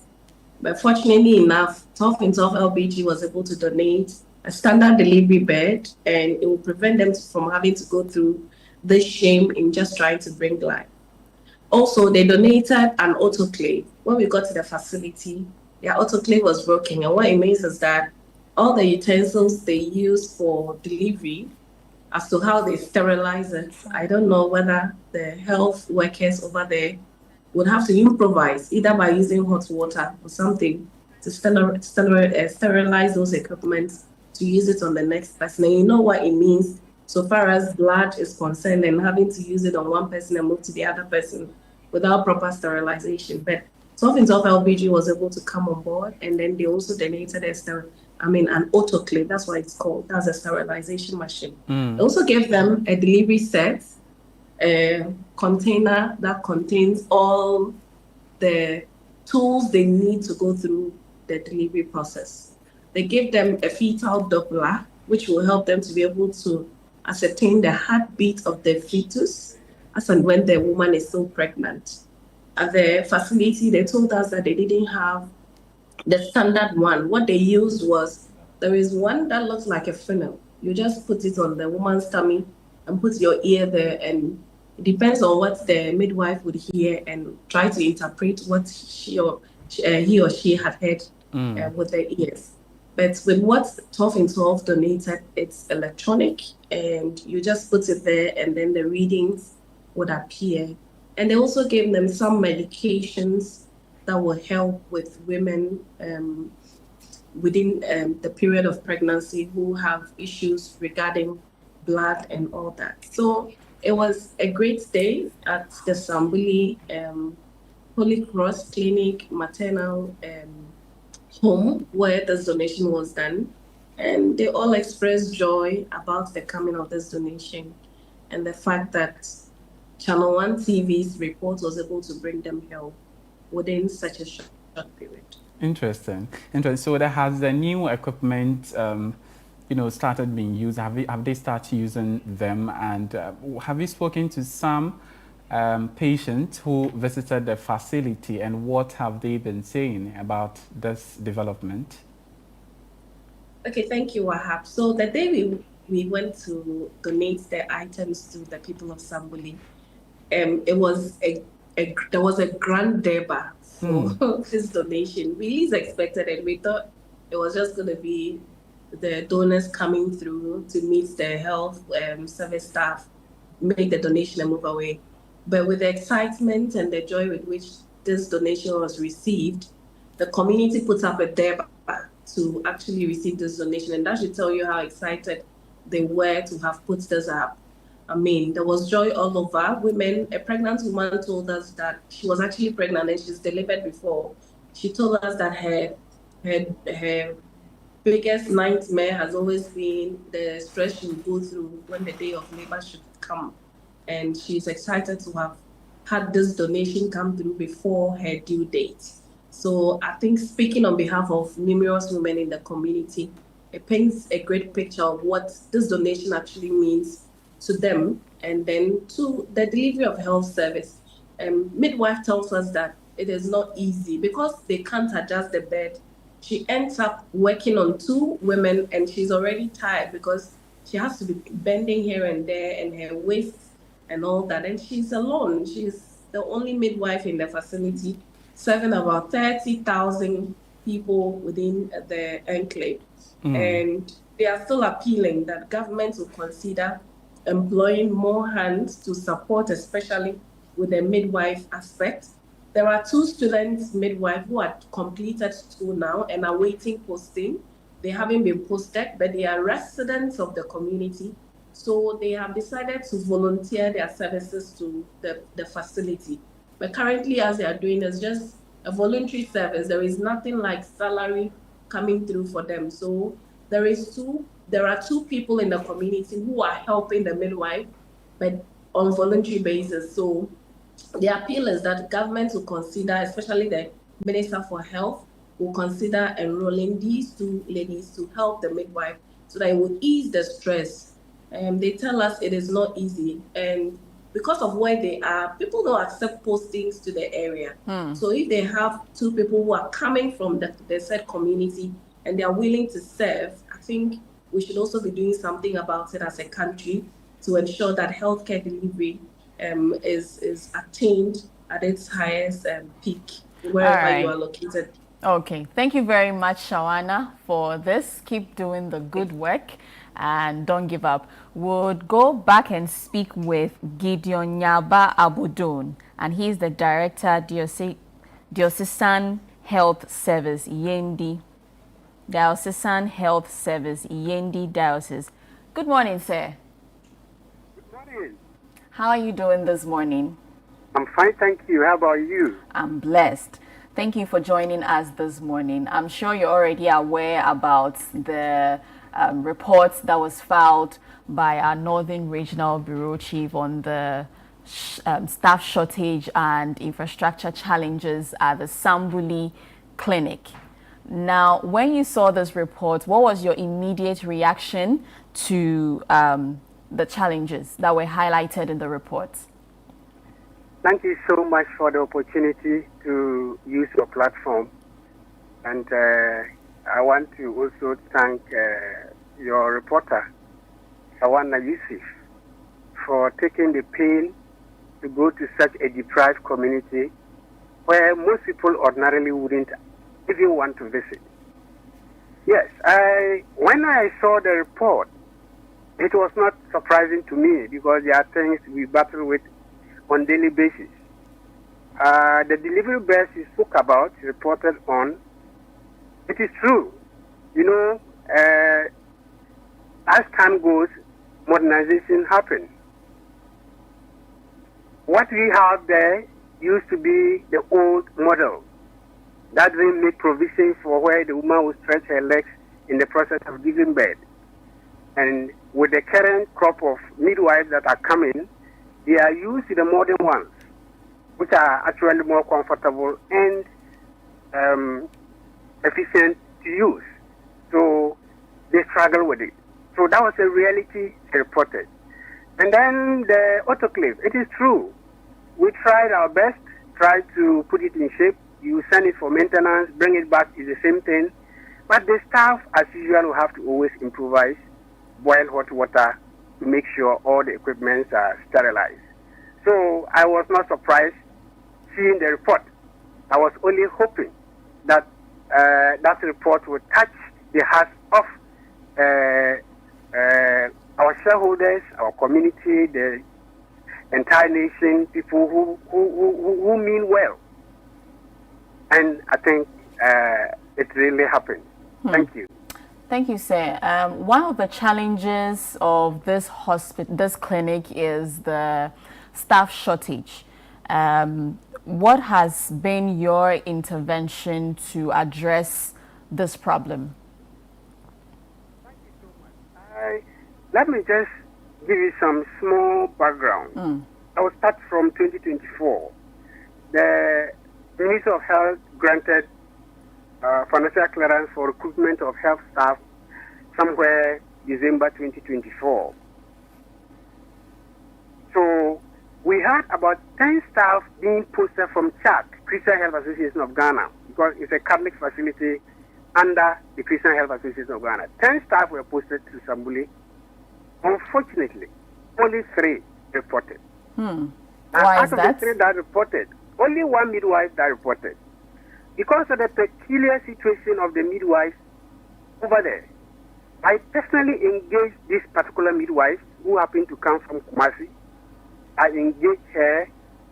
She was not ready to come. I have to convince her. I assured her that when she comes, whatever support she needed, we're going to provide. I just assured her that even if she comes for 1 year and things are not going well and she wants to go, release her to go. And finally, she accepted. So because of that intervention, that is why now we have 1 midwife. We have 1 midwife now. Again, we try to see the few staff that are there. We grant them study leave to go and do midwifery so they can come and join. However, most of them are not interested to go and do midwifery. So that is also another challenge. So in the meantime, we have to rely on the few professionally trained midwives who are located within the catchment area so they can come and support. Unfortunately for us, as your reporter rightly indicated, we have gotten 2 dedicated midwives, qualified midwives, who are found within the jurisdiction. They are married, they are staying there with their spouses, and we are making use of them. Unfortunately, we are unable to pay them. It's the reason why we are appealing to, using our platform to appeal to the health minister. Situations like a place like Sambuli, that nobody wants to go. And it's not that the people don't want to go. The facility is really deprived. Rainy season, the community is cut off. The place is surrounded by rivers. It gets flooded, the rivers get flooded, the community is cut off. Dry season, network is a problem. Lightning is a problem. So when you send a staff there, the staff find it difficult to communicate with the family back home. So you cannot entirely blame this staff. So we are appealing that if the health minister could consider Holy Cross Clinic and Maternity Home as a special case and allow us to pick these 2 midwives who are from the community, they are there with their family, there wouldn't be a day where they will come to us and say, we want transfer to go, because they are from there and they are ready to serve. That is our appeal. Thank you. Final question before you go. Are there any plans to further advance the infrastructure development of this clinic? Yes, we've gotten some intervention, but do you have any form of plans in place to further improve the infrastructure of this hospital, this clinic? Thank you so much. We are dreaming big. We are working hard. As I talked to you, we have a completed maternal and child health block. This block contains theater, 2 delivery rooms. We have another one for where the babies after delivery, where they will rest. That facility is completed. Unfortunately, it is not finished. Again, we have one of our partners coming in to support the training of a medical officer. He has paid the full school fees of that medical officer. We are hoping and praying that when he completes successfully, he will come. So that is one other step. Again, we have started putting up children's ward from our internally generated funds. Though it's not much, but we have to prioritize because we know Sambuli, where it is situated, it is a hub. We have people come across the river, the Black Volta from Togo, to come and access healthcare. And the fact that it is right, we make it a one-stop healthcare point, even if it is up to, we are able to get it up to the district hospital status. So we are making a lot of effort. As I talked to you, we have submitted a proposal asking for donors to see if they could come and to construct a standard laboratory with equipment. So we are working hard to expand the infrastructure. Just that the resources to do it is limited. So if you can use your platform once again, that has that reach a lot of audience, at least those who are willing to support us, they should come. We are ready to partner with them and make sure we provide the right infrastructure, the right personnel, and the right care for the people of Sambuli and its surrounding communities. Thank you. Thank you very much, Mr. Gideon Nyaba Abudun. We're grateful for your time and keep up the good work that you're doing in Sambuli. Now we'll speak to, you know, this one. He's part of the contestants for the Channel One Community Legend. Okay. Yeah. He's part of the contestants. Great. And he's in the person of John Kwabna Imboringam. Good morning, John. Good morning. How are you this morning? I'm doing good, my dear. I'm sure you're excited because there's been an intervention for Sambuli Clinic as far as health is concerned. If there is a better word more than excited, I would have used that. Yes. In fact, I think if you look at the video that the team came out with, you realize that Sambuli on 27th of June, Sambuli had their second birthday because of what we experienced. Yes. And then I give glory to God and to Channel One TV. Why am I saying this? I think Sambuli, we have battled with so many challenges in Sambuli for decades now, and our voices have not been heard until when Channel One TV visited the community and decided to make our voices heard. So kudos to Channel One TV and to whoever contributed to that initiative and bringing Sambuli into the limelight of the world. And now our voices are heard, and people now know that we exist on earth. Thank you. Yes. John, so following this intervention, how has it impacted healthcare delivery in Sambuli? Yes. If you listen to the midwife, you know, we visited the maternity room. We saw the current delivering bed they are using. And there is nothing to write home about it. The delivery bed is as old as Methuselah. Look, there was an instance even men have to enter there and help hold a woman to deliver. Is it acceptable? Because there is no place for the person to hold. There is nowhere a place to raise the hand. But this current delivery bed and the accessories that it came with, I think the joy that the midwife expressed and the health workers expressed, I'm not an expert in that sector, but that will tell you that they have gotten a relief and they promise to do better in their job. Great. You know. Great, Yeah. great. So staffing is still a challenge. We understand there are two residents of Sambuli who are now helping, volunteering at the facility. As a facility, is there any call you'd want to give government? Government says it's recruiting 16,000 health officials by the end of this year. 8,000 of that have already gone through. We're expecting the remaining 8,000 to begin in the coming days as well. What is your call to the ministry and by extension government as far as those two people who have volunteered to help the facility is concerned? Yes, in fact, the health director, the assistant health director made that personal appeal to government on that day because he indicated that we have two people assisting in the clinic there voluntarily. And that is very excellent. So we think that if somebody can sacrifice to work without salary for a number of years or months, if there is any bit of opportunity, that person should benefit.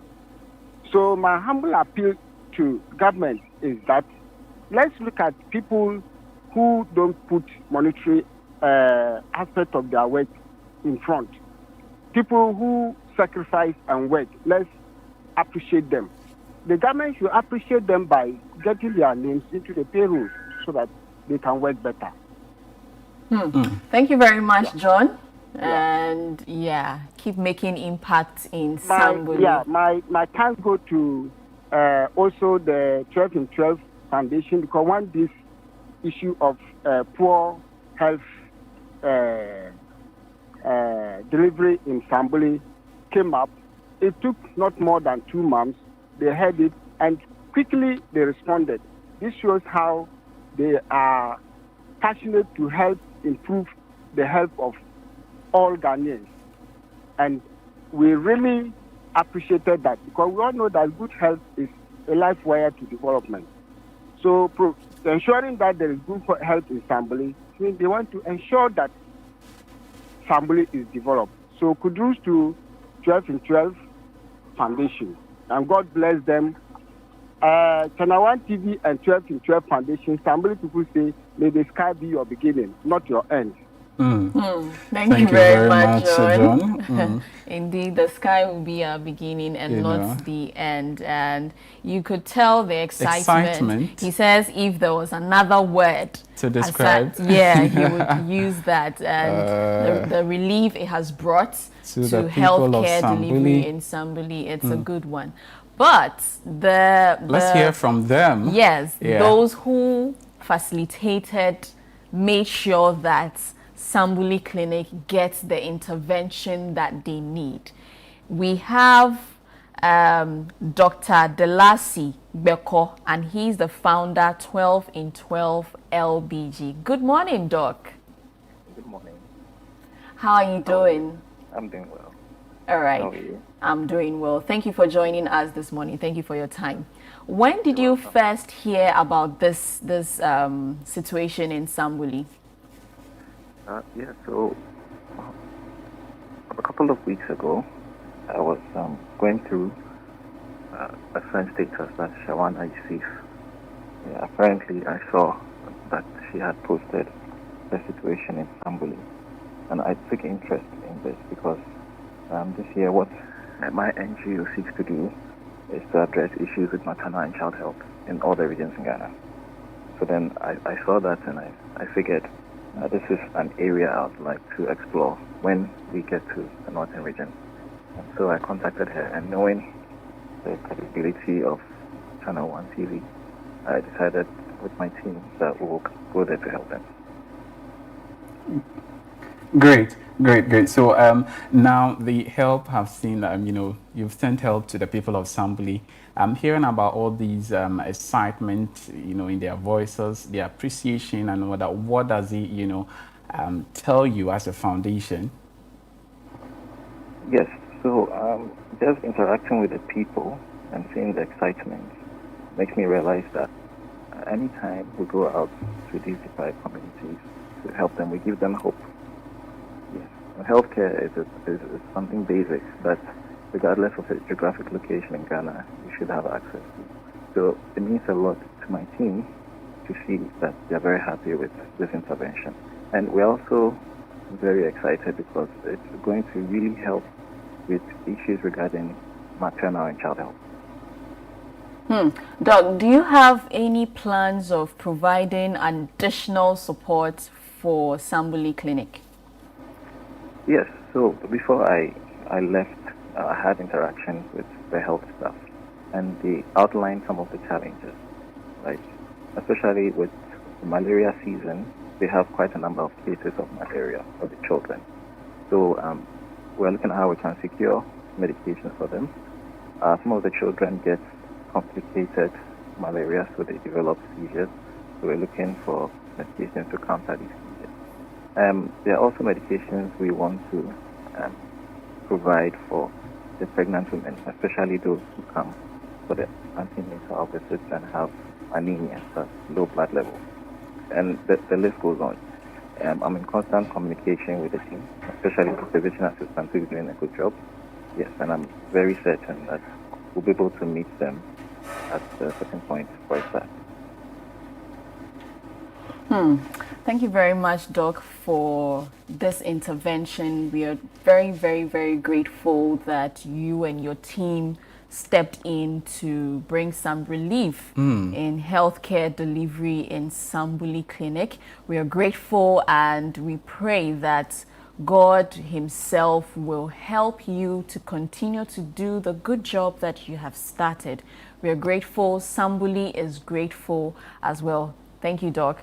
Wahab, it's very exciting. I'm glad to see that this. Our work has gone far. He said he first saw it on Shawana's status and he was like, no, there's something we have to step in and help the people. It tells you that, of course, Channel One TV, we can't do it alone. And we will do our best to bring you the compelling stories. But individuals, organizations, the honors also lies on you to also step in to help us help the communities that we are telling their stories and empowering change. Thank you so much, Shawana, and everyone who has contributed into bringing this intervention to Sambuli. And I hope that it makes great impact. When the director was speaking to us earlier, he mentions that the old delivery bed they had, this new crop of midwives are not so conversant with it. And so, they were struggling. The reason they had to bring relatives of the one delivering to hold the legs. But at that time, the pain the person is going through, and it's also the issue of privacy. Not a lot of people are not so comfortable. Not even a lot of people. How comfortable would you be if not your partner may come, and it's very troubling. So it's I'm sure they are very happy. Like their community member John Kwabena said, if there is another word to describe it, he would have used it. Beyond the intervention, there are also quite a number some bottlenecks. So the staffing issue, for instance, is still a problem.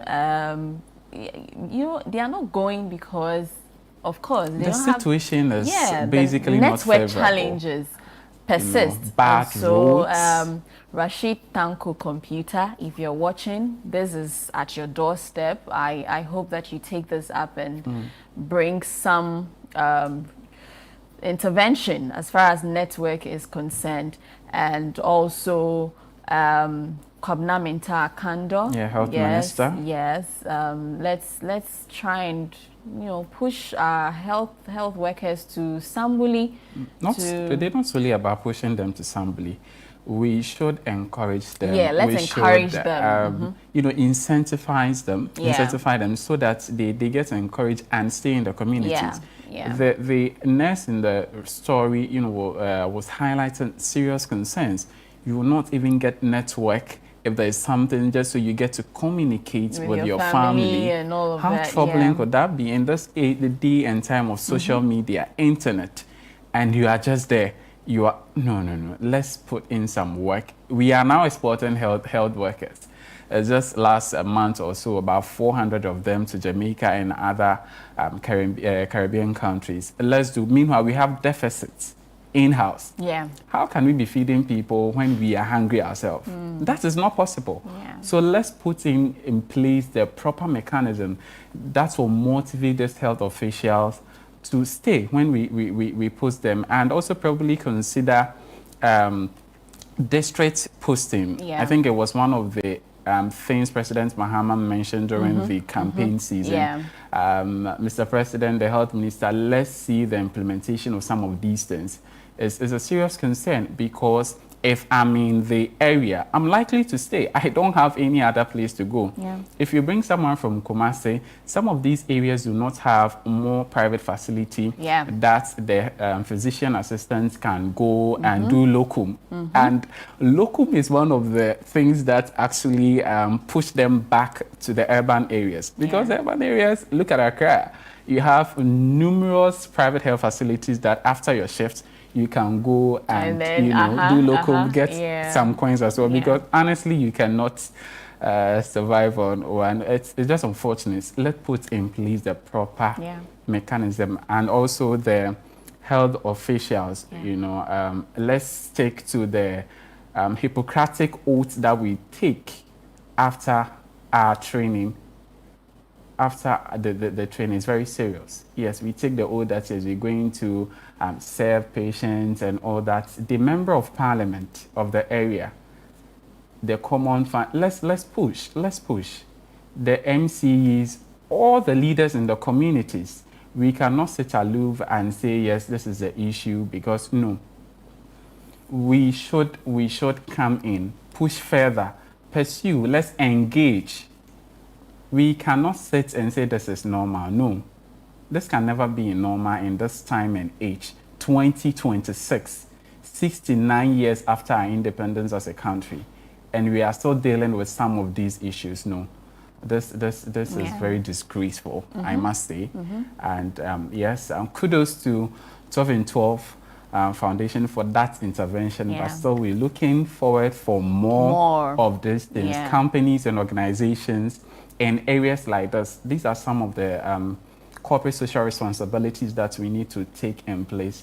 Yes, to help the communities. At Channel One TV, we are still in the business of telling your stories and empowering change. So if you have any story in your community that you feel should come to the limelight, please send the message to 0204 4447033, 0204 4447033. We'll follow up on that story and get the relevant stakeholders to take action and bring intervention in your communities. This has been community segment, very exciting one, because of course Channel One TV, we've gotten the results that we want. We'll take a quick break, and when we come back, we'll enjoy some music.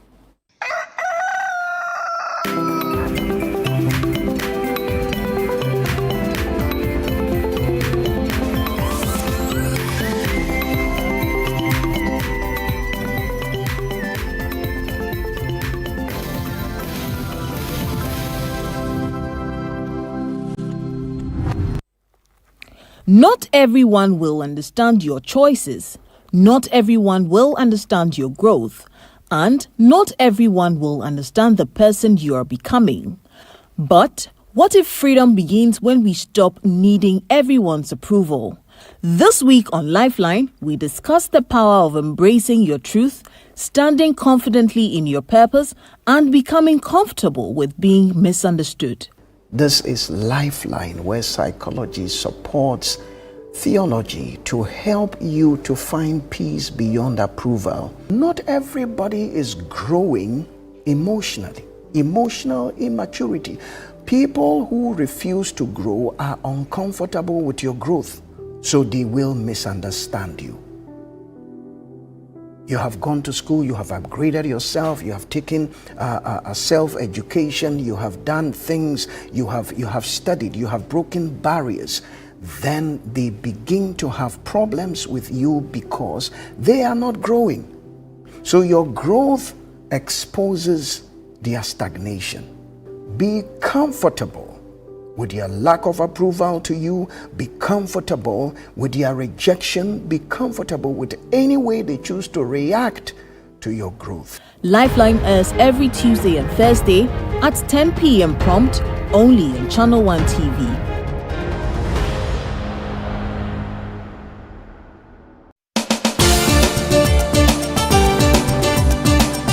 Nation full of questions, where truth often hides behind noise, one show dares to ask what truly matters face to face. With fearless clarity and a quest for accountability, host Umaru Sanda Amadou sits down with the movers and shakers of politics, governance, society, and business, confronting the issues that define our national conversation. Yes, I am Umaru Sanda Amadou. This is Face to Face, and you're welcome. I say very often on the floor of Parliament that when we were in government, we got some things right, we got some things wrong. Are you still planning to go to Parliament, or you want to look at National Party office position? No, I'll be going back to Parliament. There's an unfinished business which I need to do. Sports has 3 legs: development, management, and promotion. Disintegration is extreme. We do not wish that even on your worst enemy. Every Tuesday at 9 p.m., join Umaru Sanda Amadou on Face to Face as he digs deeper, challenges power, and reveals the stories shaping Ghana's future. Only on Channel One TV.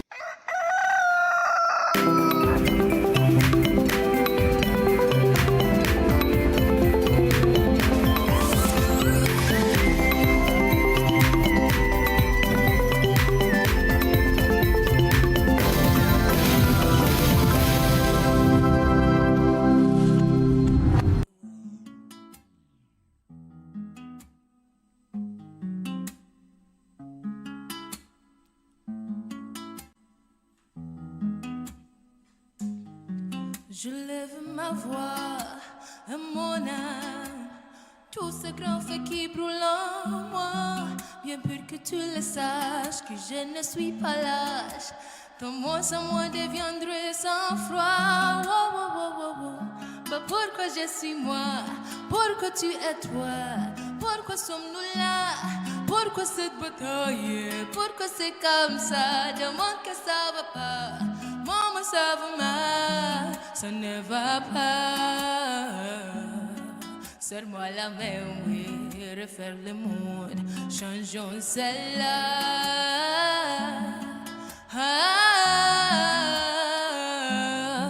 Ça ne va pas. Serre-moi la main, oui, refaire le monde, changeons celle-là.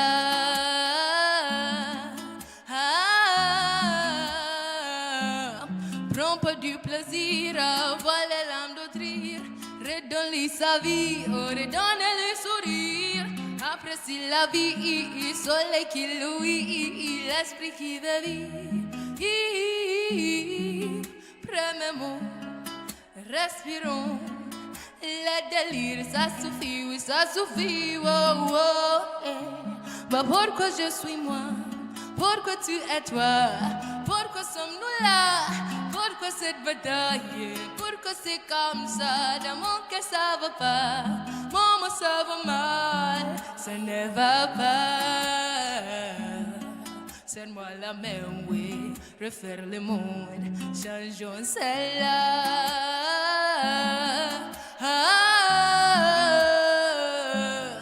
Ça ne va pas.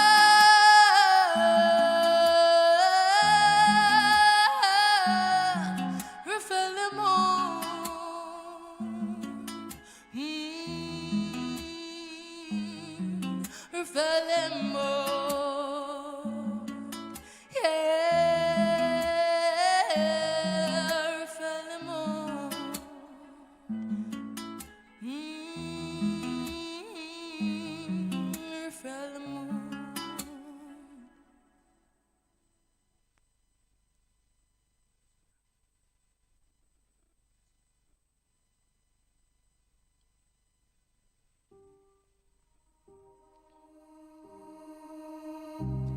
First chapter in my life came in with a lot of smiles.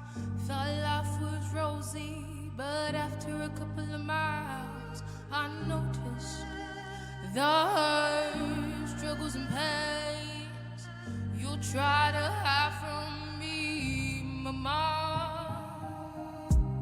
It didn't take too long to become a little wiser. You ought to be written or be the writer. I came to understand that many things where they glitter are not always the things we're gonna make you a winner. A bottle it up, more pain in my bottle. There goes more pain in my bottle. A bottle it up, more pain in my bottle.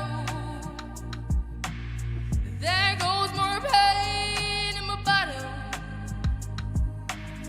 I'll keep going, going on for you. I'll be running on for you. I'll be singing on for you. I'll keep winning, winning it all for you. 'Cause I know in my soul and my body, from the skies you were watching over me.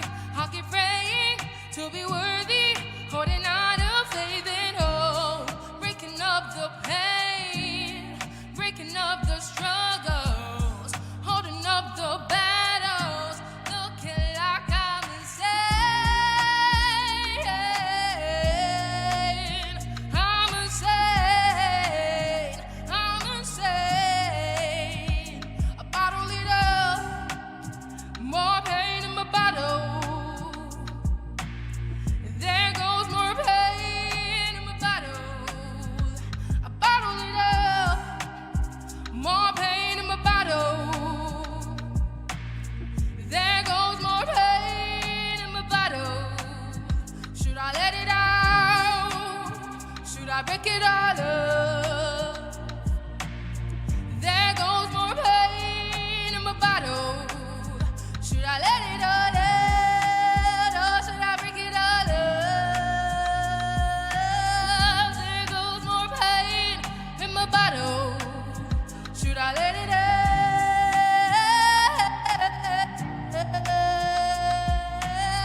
There goes more pain in my bottle.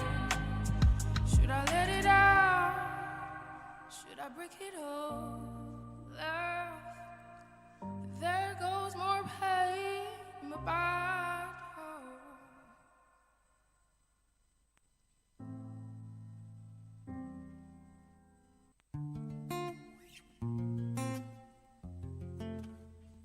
I was once at the bottom, now I'm here. Was down in the mud when no one cared. Had to fight or I had to face my fears. Wipe my face and forget my tears. I know come from a family where ghetto. I know come from a party with the best. I just wanna make it quick, out of stress though. Oh joy, your girl is in distress. Bless my soul, bless my hustle, bless my game, bless my fame. A glass of lemonade, last serve me lemons. I squeezed it and turned it into juice. A glass of lemonade, a little ginger, some sugar with ice. I mixed it twice.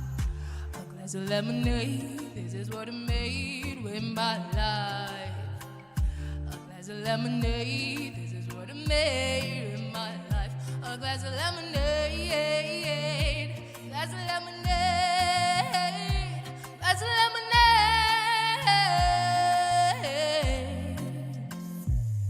And if I stumble, if I'll double, 'cause I know we're from far away. I'll remain humble with throw you punch or if you try to steal my lunch away.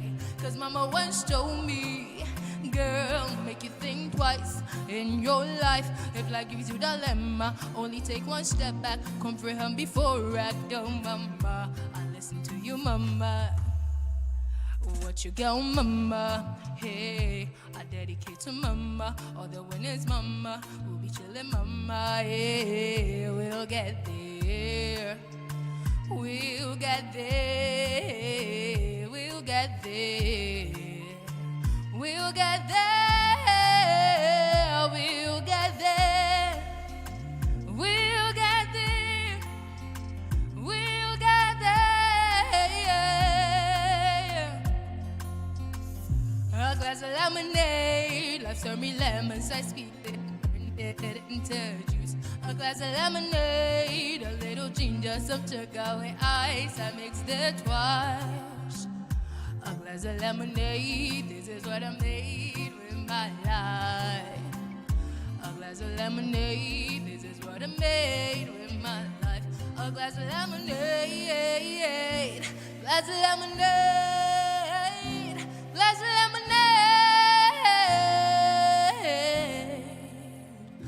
A glass of lemonade, a glass of lemonade, a glass of lemonade, a glass of lemonade, oh, a glass of lemonade, a glass of lemonade.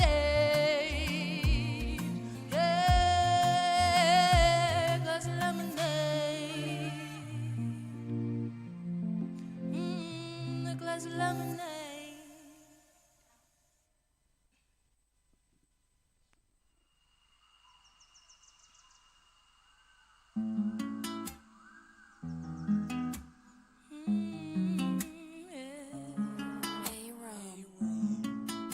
Yeah. Je lève ma voix, mon âme, tout ce grand feu qui brûle en moi. Bien pur que tu le saches, que je ne suis pas lâche. Ton mot sans moi deviendrait sans froid. Oh, oh, oh, oh, oh. Bah pourquoi je suis moi? Pourquoi tu es toi? Pourquoi sommes-nous là? Pourquoi cette bataille? Pourquoi c'est comme ça? Demande que ça va pas. Maman, ça va mal. Ça ne va pas. Serre-moi la main, oui. Refaire le monde, changeons celle-là.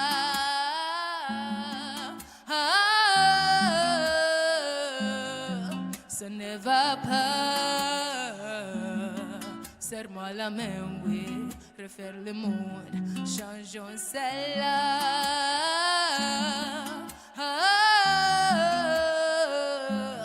Prends pas du plaisir à avoir les larmes d'autrui. Redonne-lui sa vie, oh redonne-lui sourire.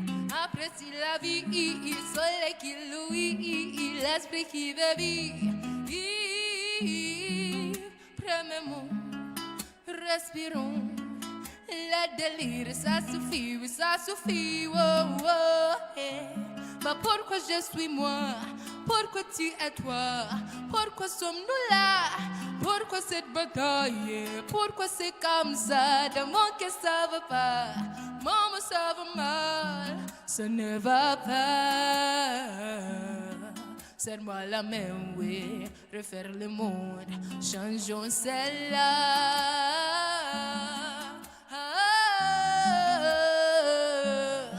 Ça ne va pas.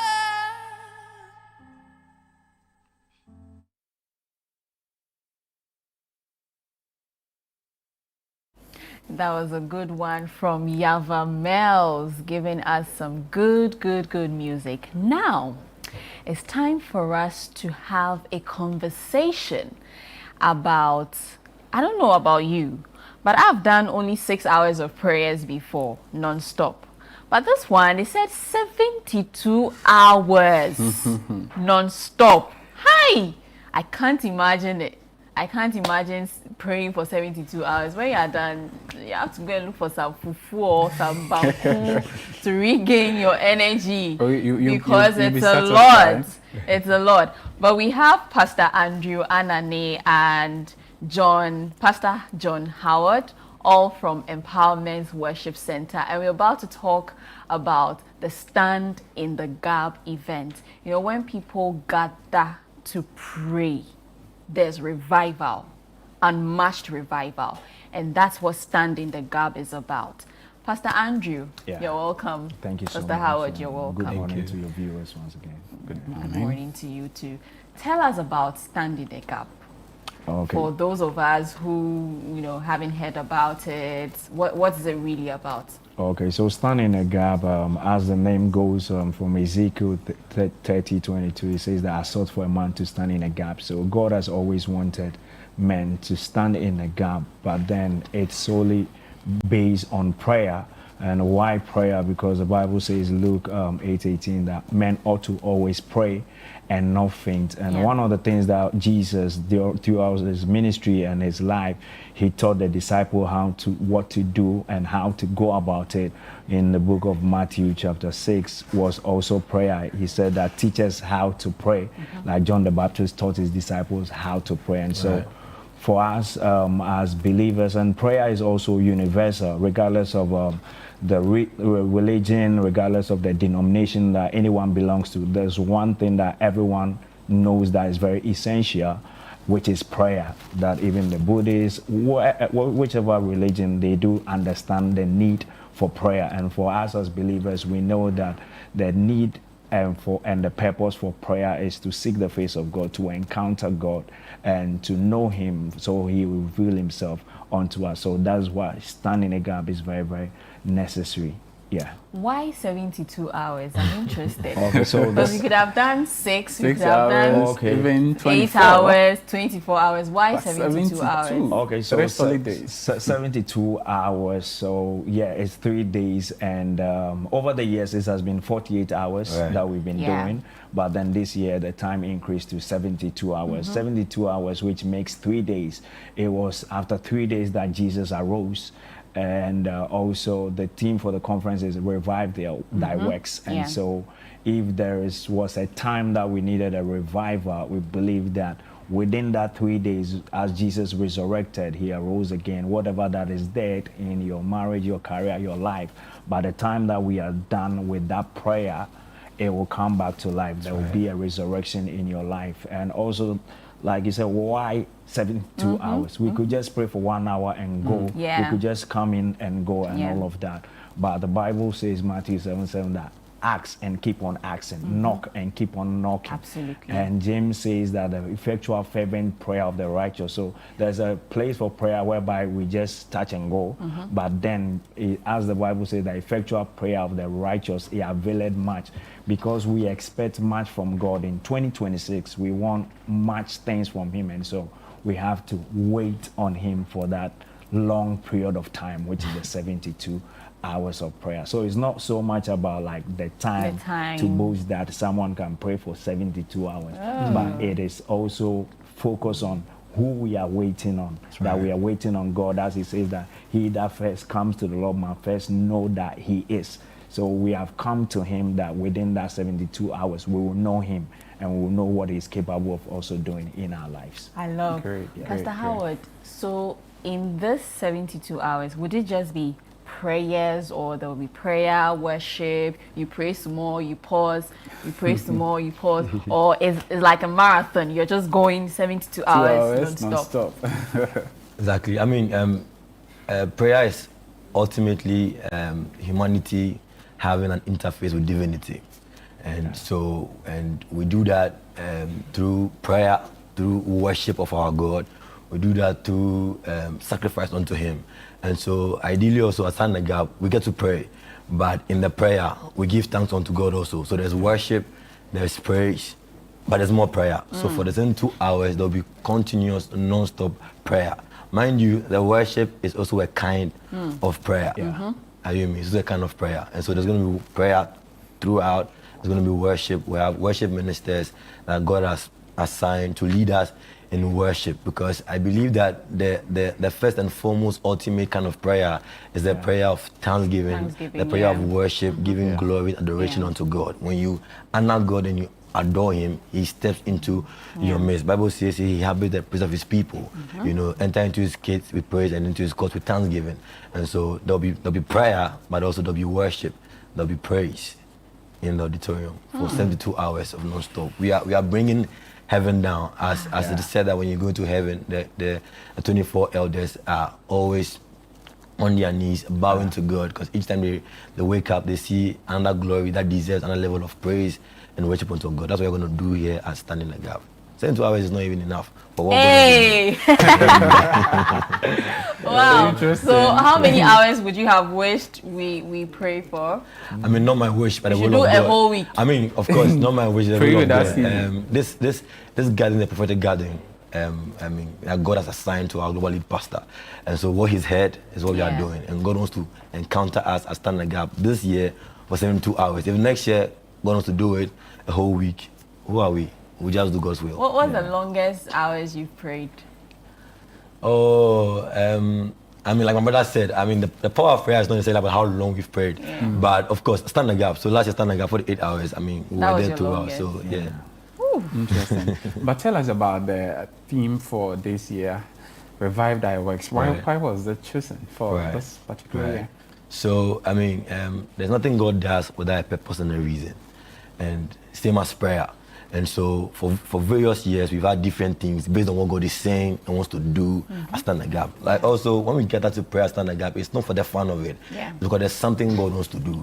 And so our main purpose and agenda as a people is to ensure that God's will is done in the earth through Stand in the Gap. And this year, God wants to revive his works in the midst of the years. The theme for the scripture, the theme for the conference from Habakkuk 3 verse 2, that in itself was a prayer. Habakkuk says that I heard your speech, I heard your word, and I was afraid, and I couldn't listen to it. And then he turned to God and prayed that God should revive his work in the midst of the years.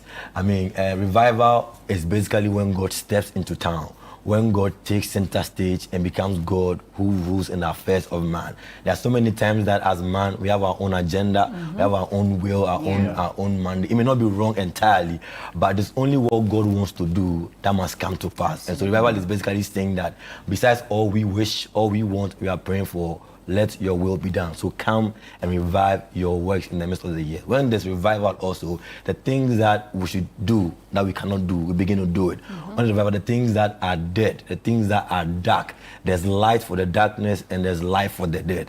And in our season, as you can tell, a lot is going on. There's a lot of darkness, there's a lot of death around, a lot of confusion, a lot of error. But when God steps into town, when God comes for revival, darkness will disappear, there will be light. The death will give way for life. The broken will be fixed. And the ones that are discouraged will be encouraged again. And so the best thing we can have in this time and season is for God to revive his works in the midst of the years, in our hearts, in our lives, and all that concerns us. Wow, this is just the warm-up. Charlie, I'm imagining after the 72 hours. This is just the warm-up. But who and who can attend? Is it just for members of Empowerment Worship Center, or anyone at all can be part of this year's Stand in the Gap? Stand in the Gap is a global gathering for all people who want to pray. And so it's not for empowerment. No, it goes beyond empowerment. It's not an empowerment, conference. Prayer is for all nations, and so anybody at all, you are invited. As long as the Bible says men ought to pray. So if you're a man, then come and Stand in the Gap. So any man at all, it doesn't matter your color, your age, your race, come Stand in the Gap. We are all God's creation. And so if you believe you are God's creation and God is calling his people, why would you want to live by yourself? So join us, Stand in the Gap, and have a time with your God. So when is it happening? Where? Would it be streamed online though? Yeah, for the global and all that community. Yes, please. It will be streamed online. Absolutely. Yeah. So when is it happening, and then where? And it's happening this very Thursday. We're just 2 days away.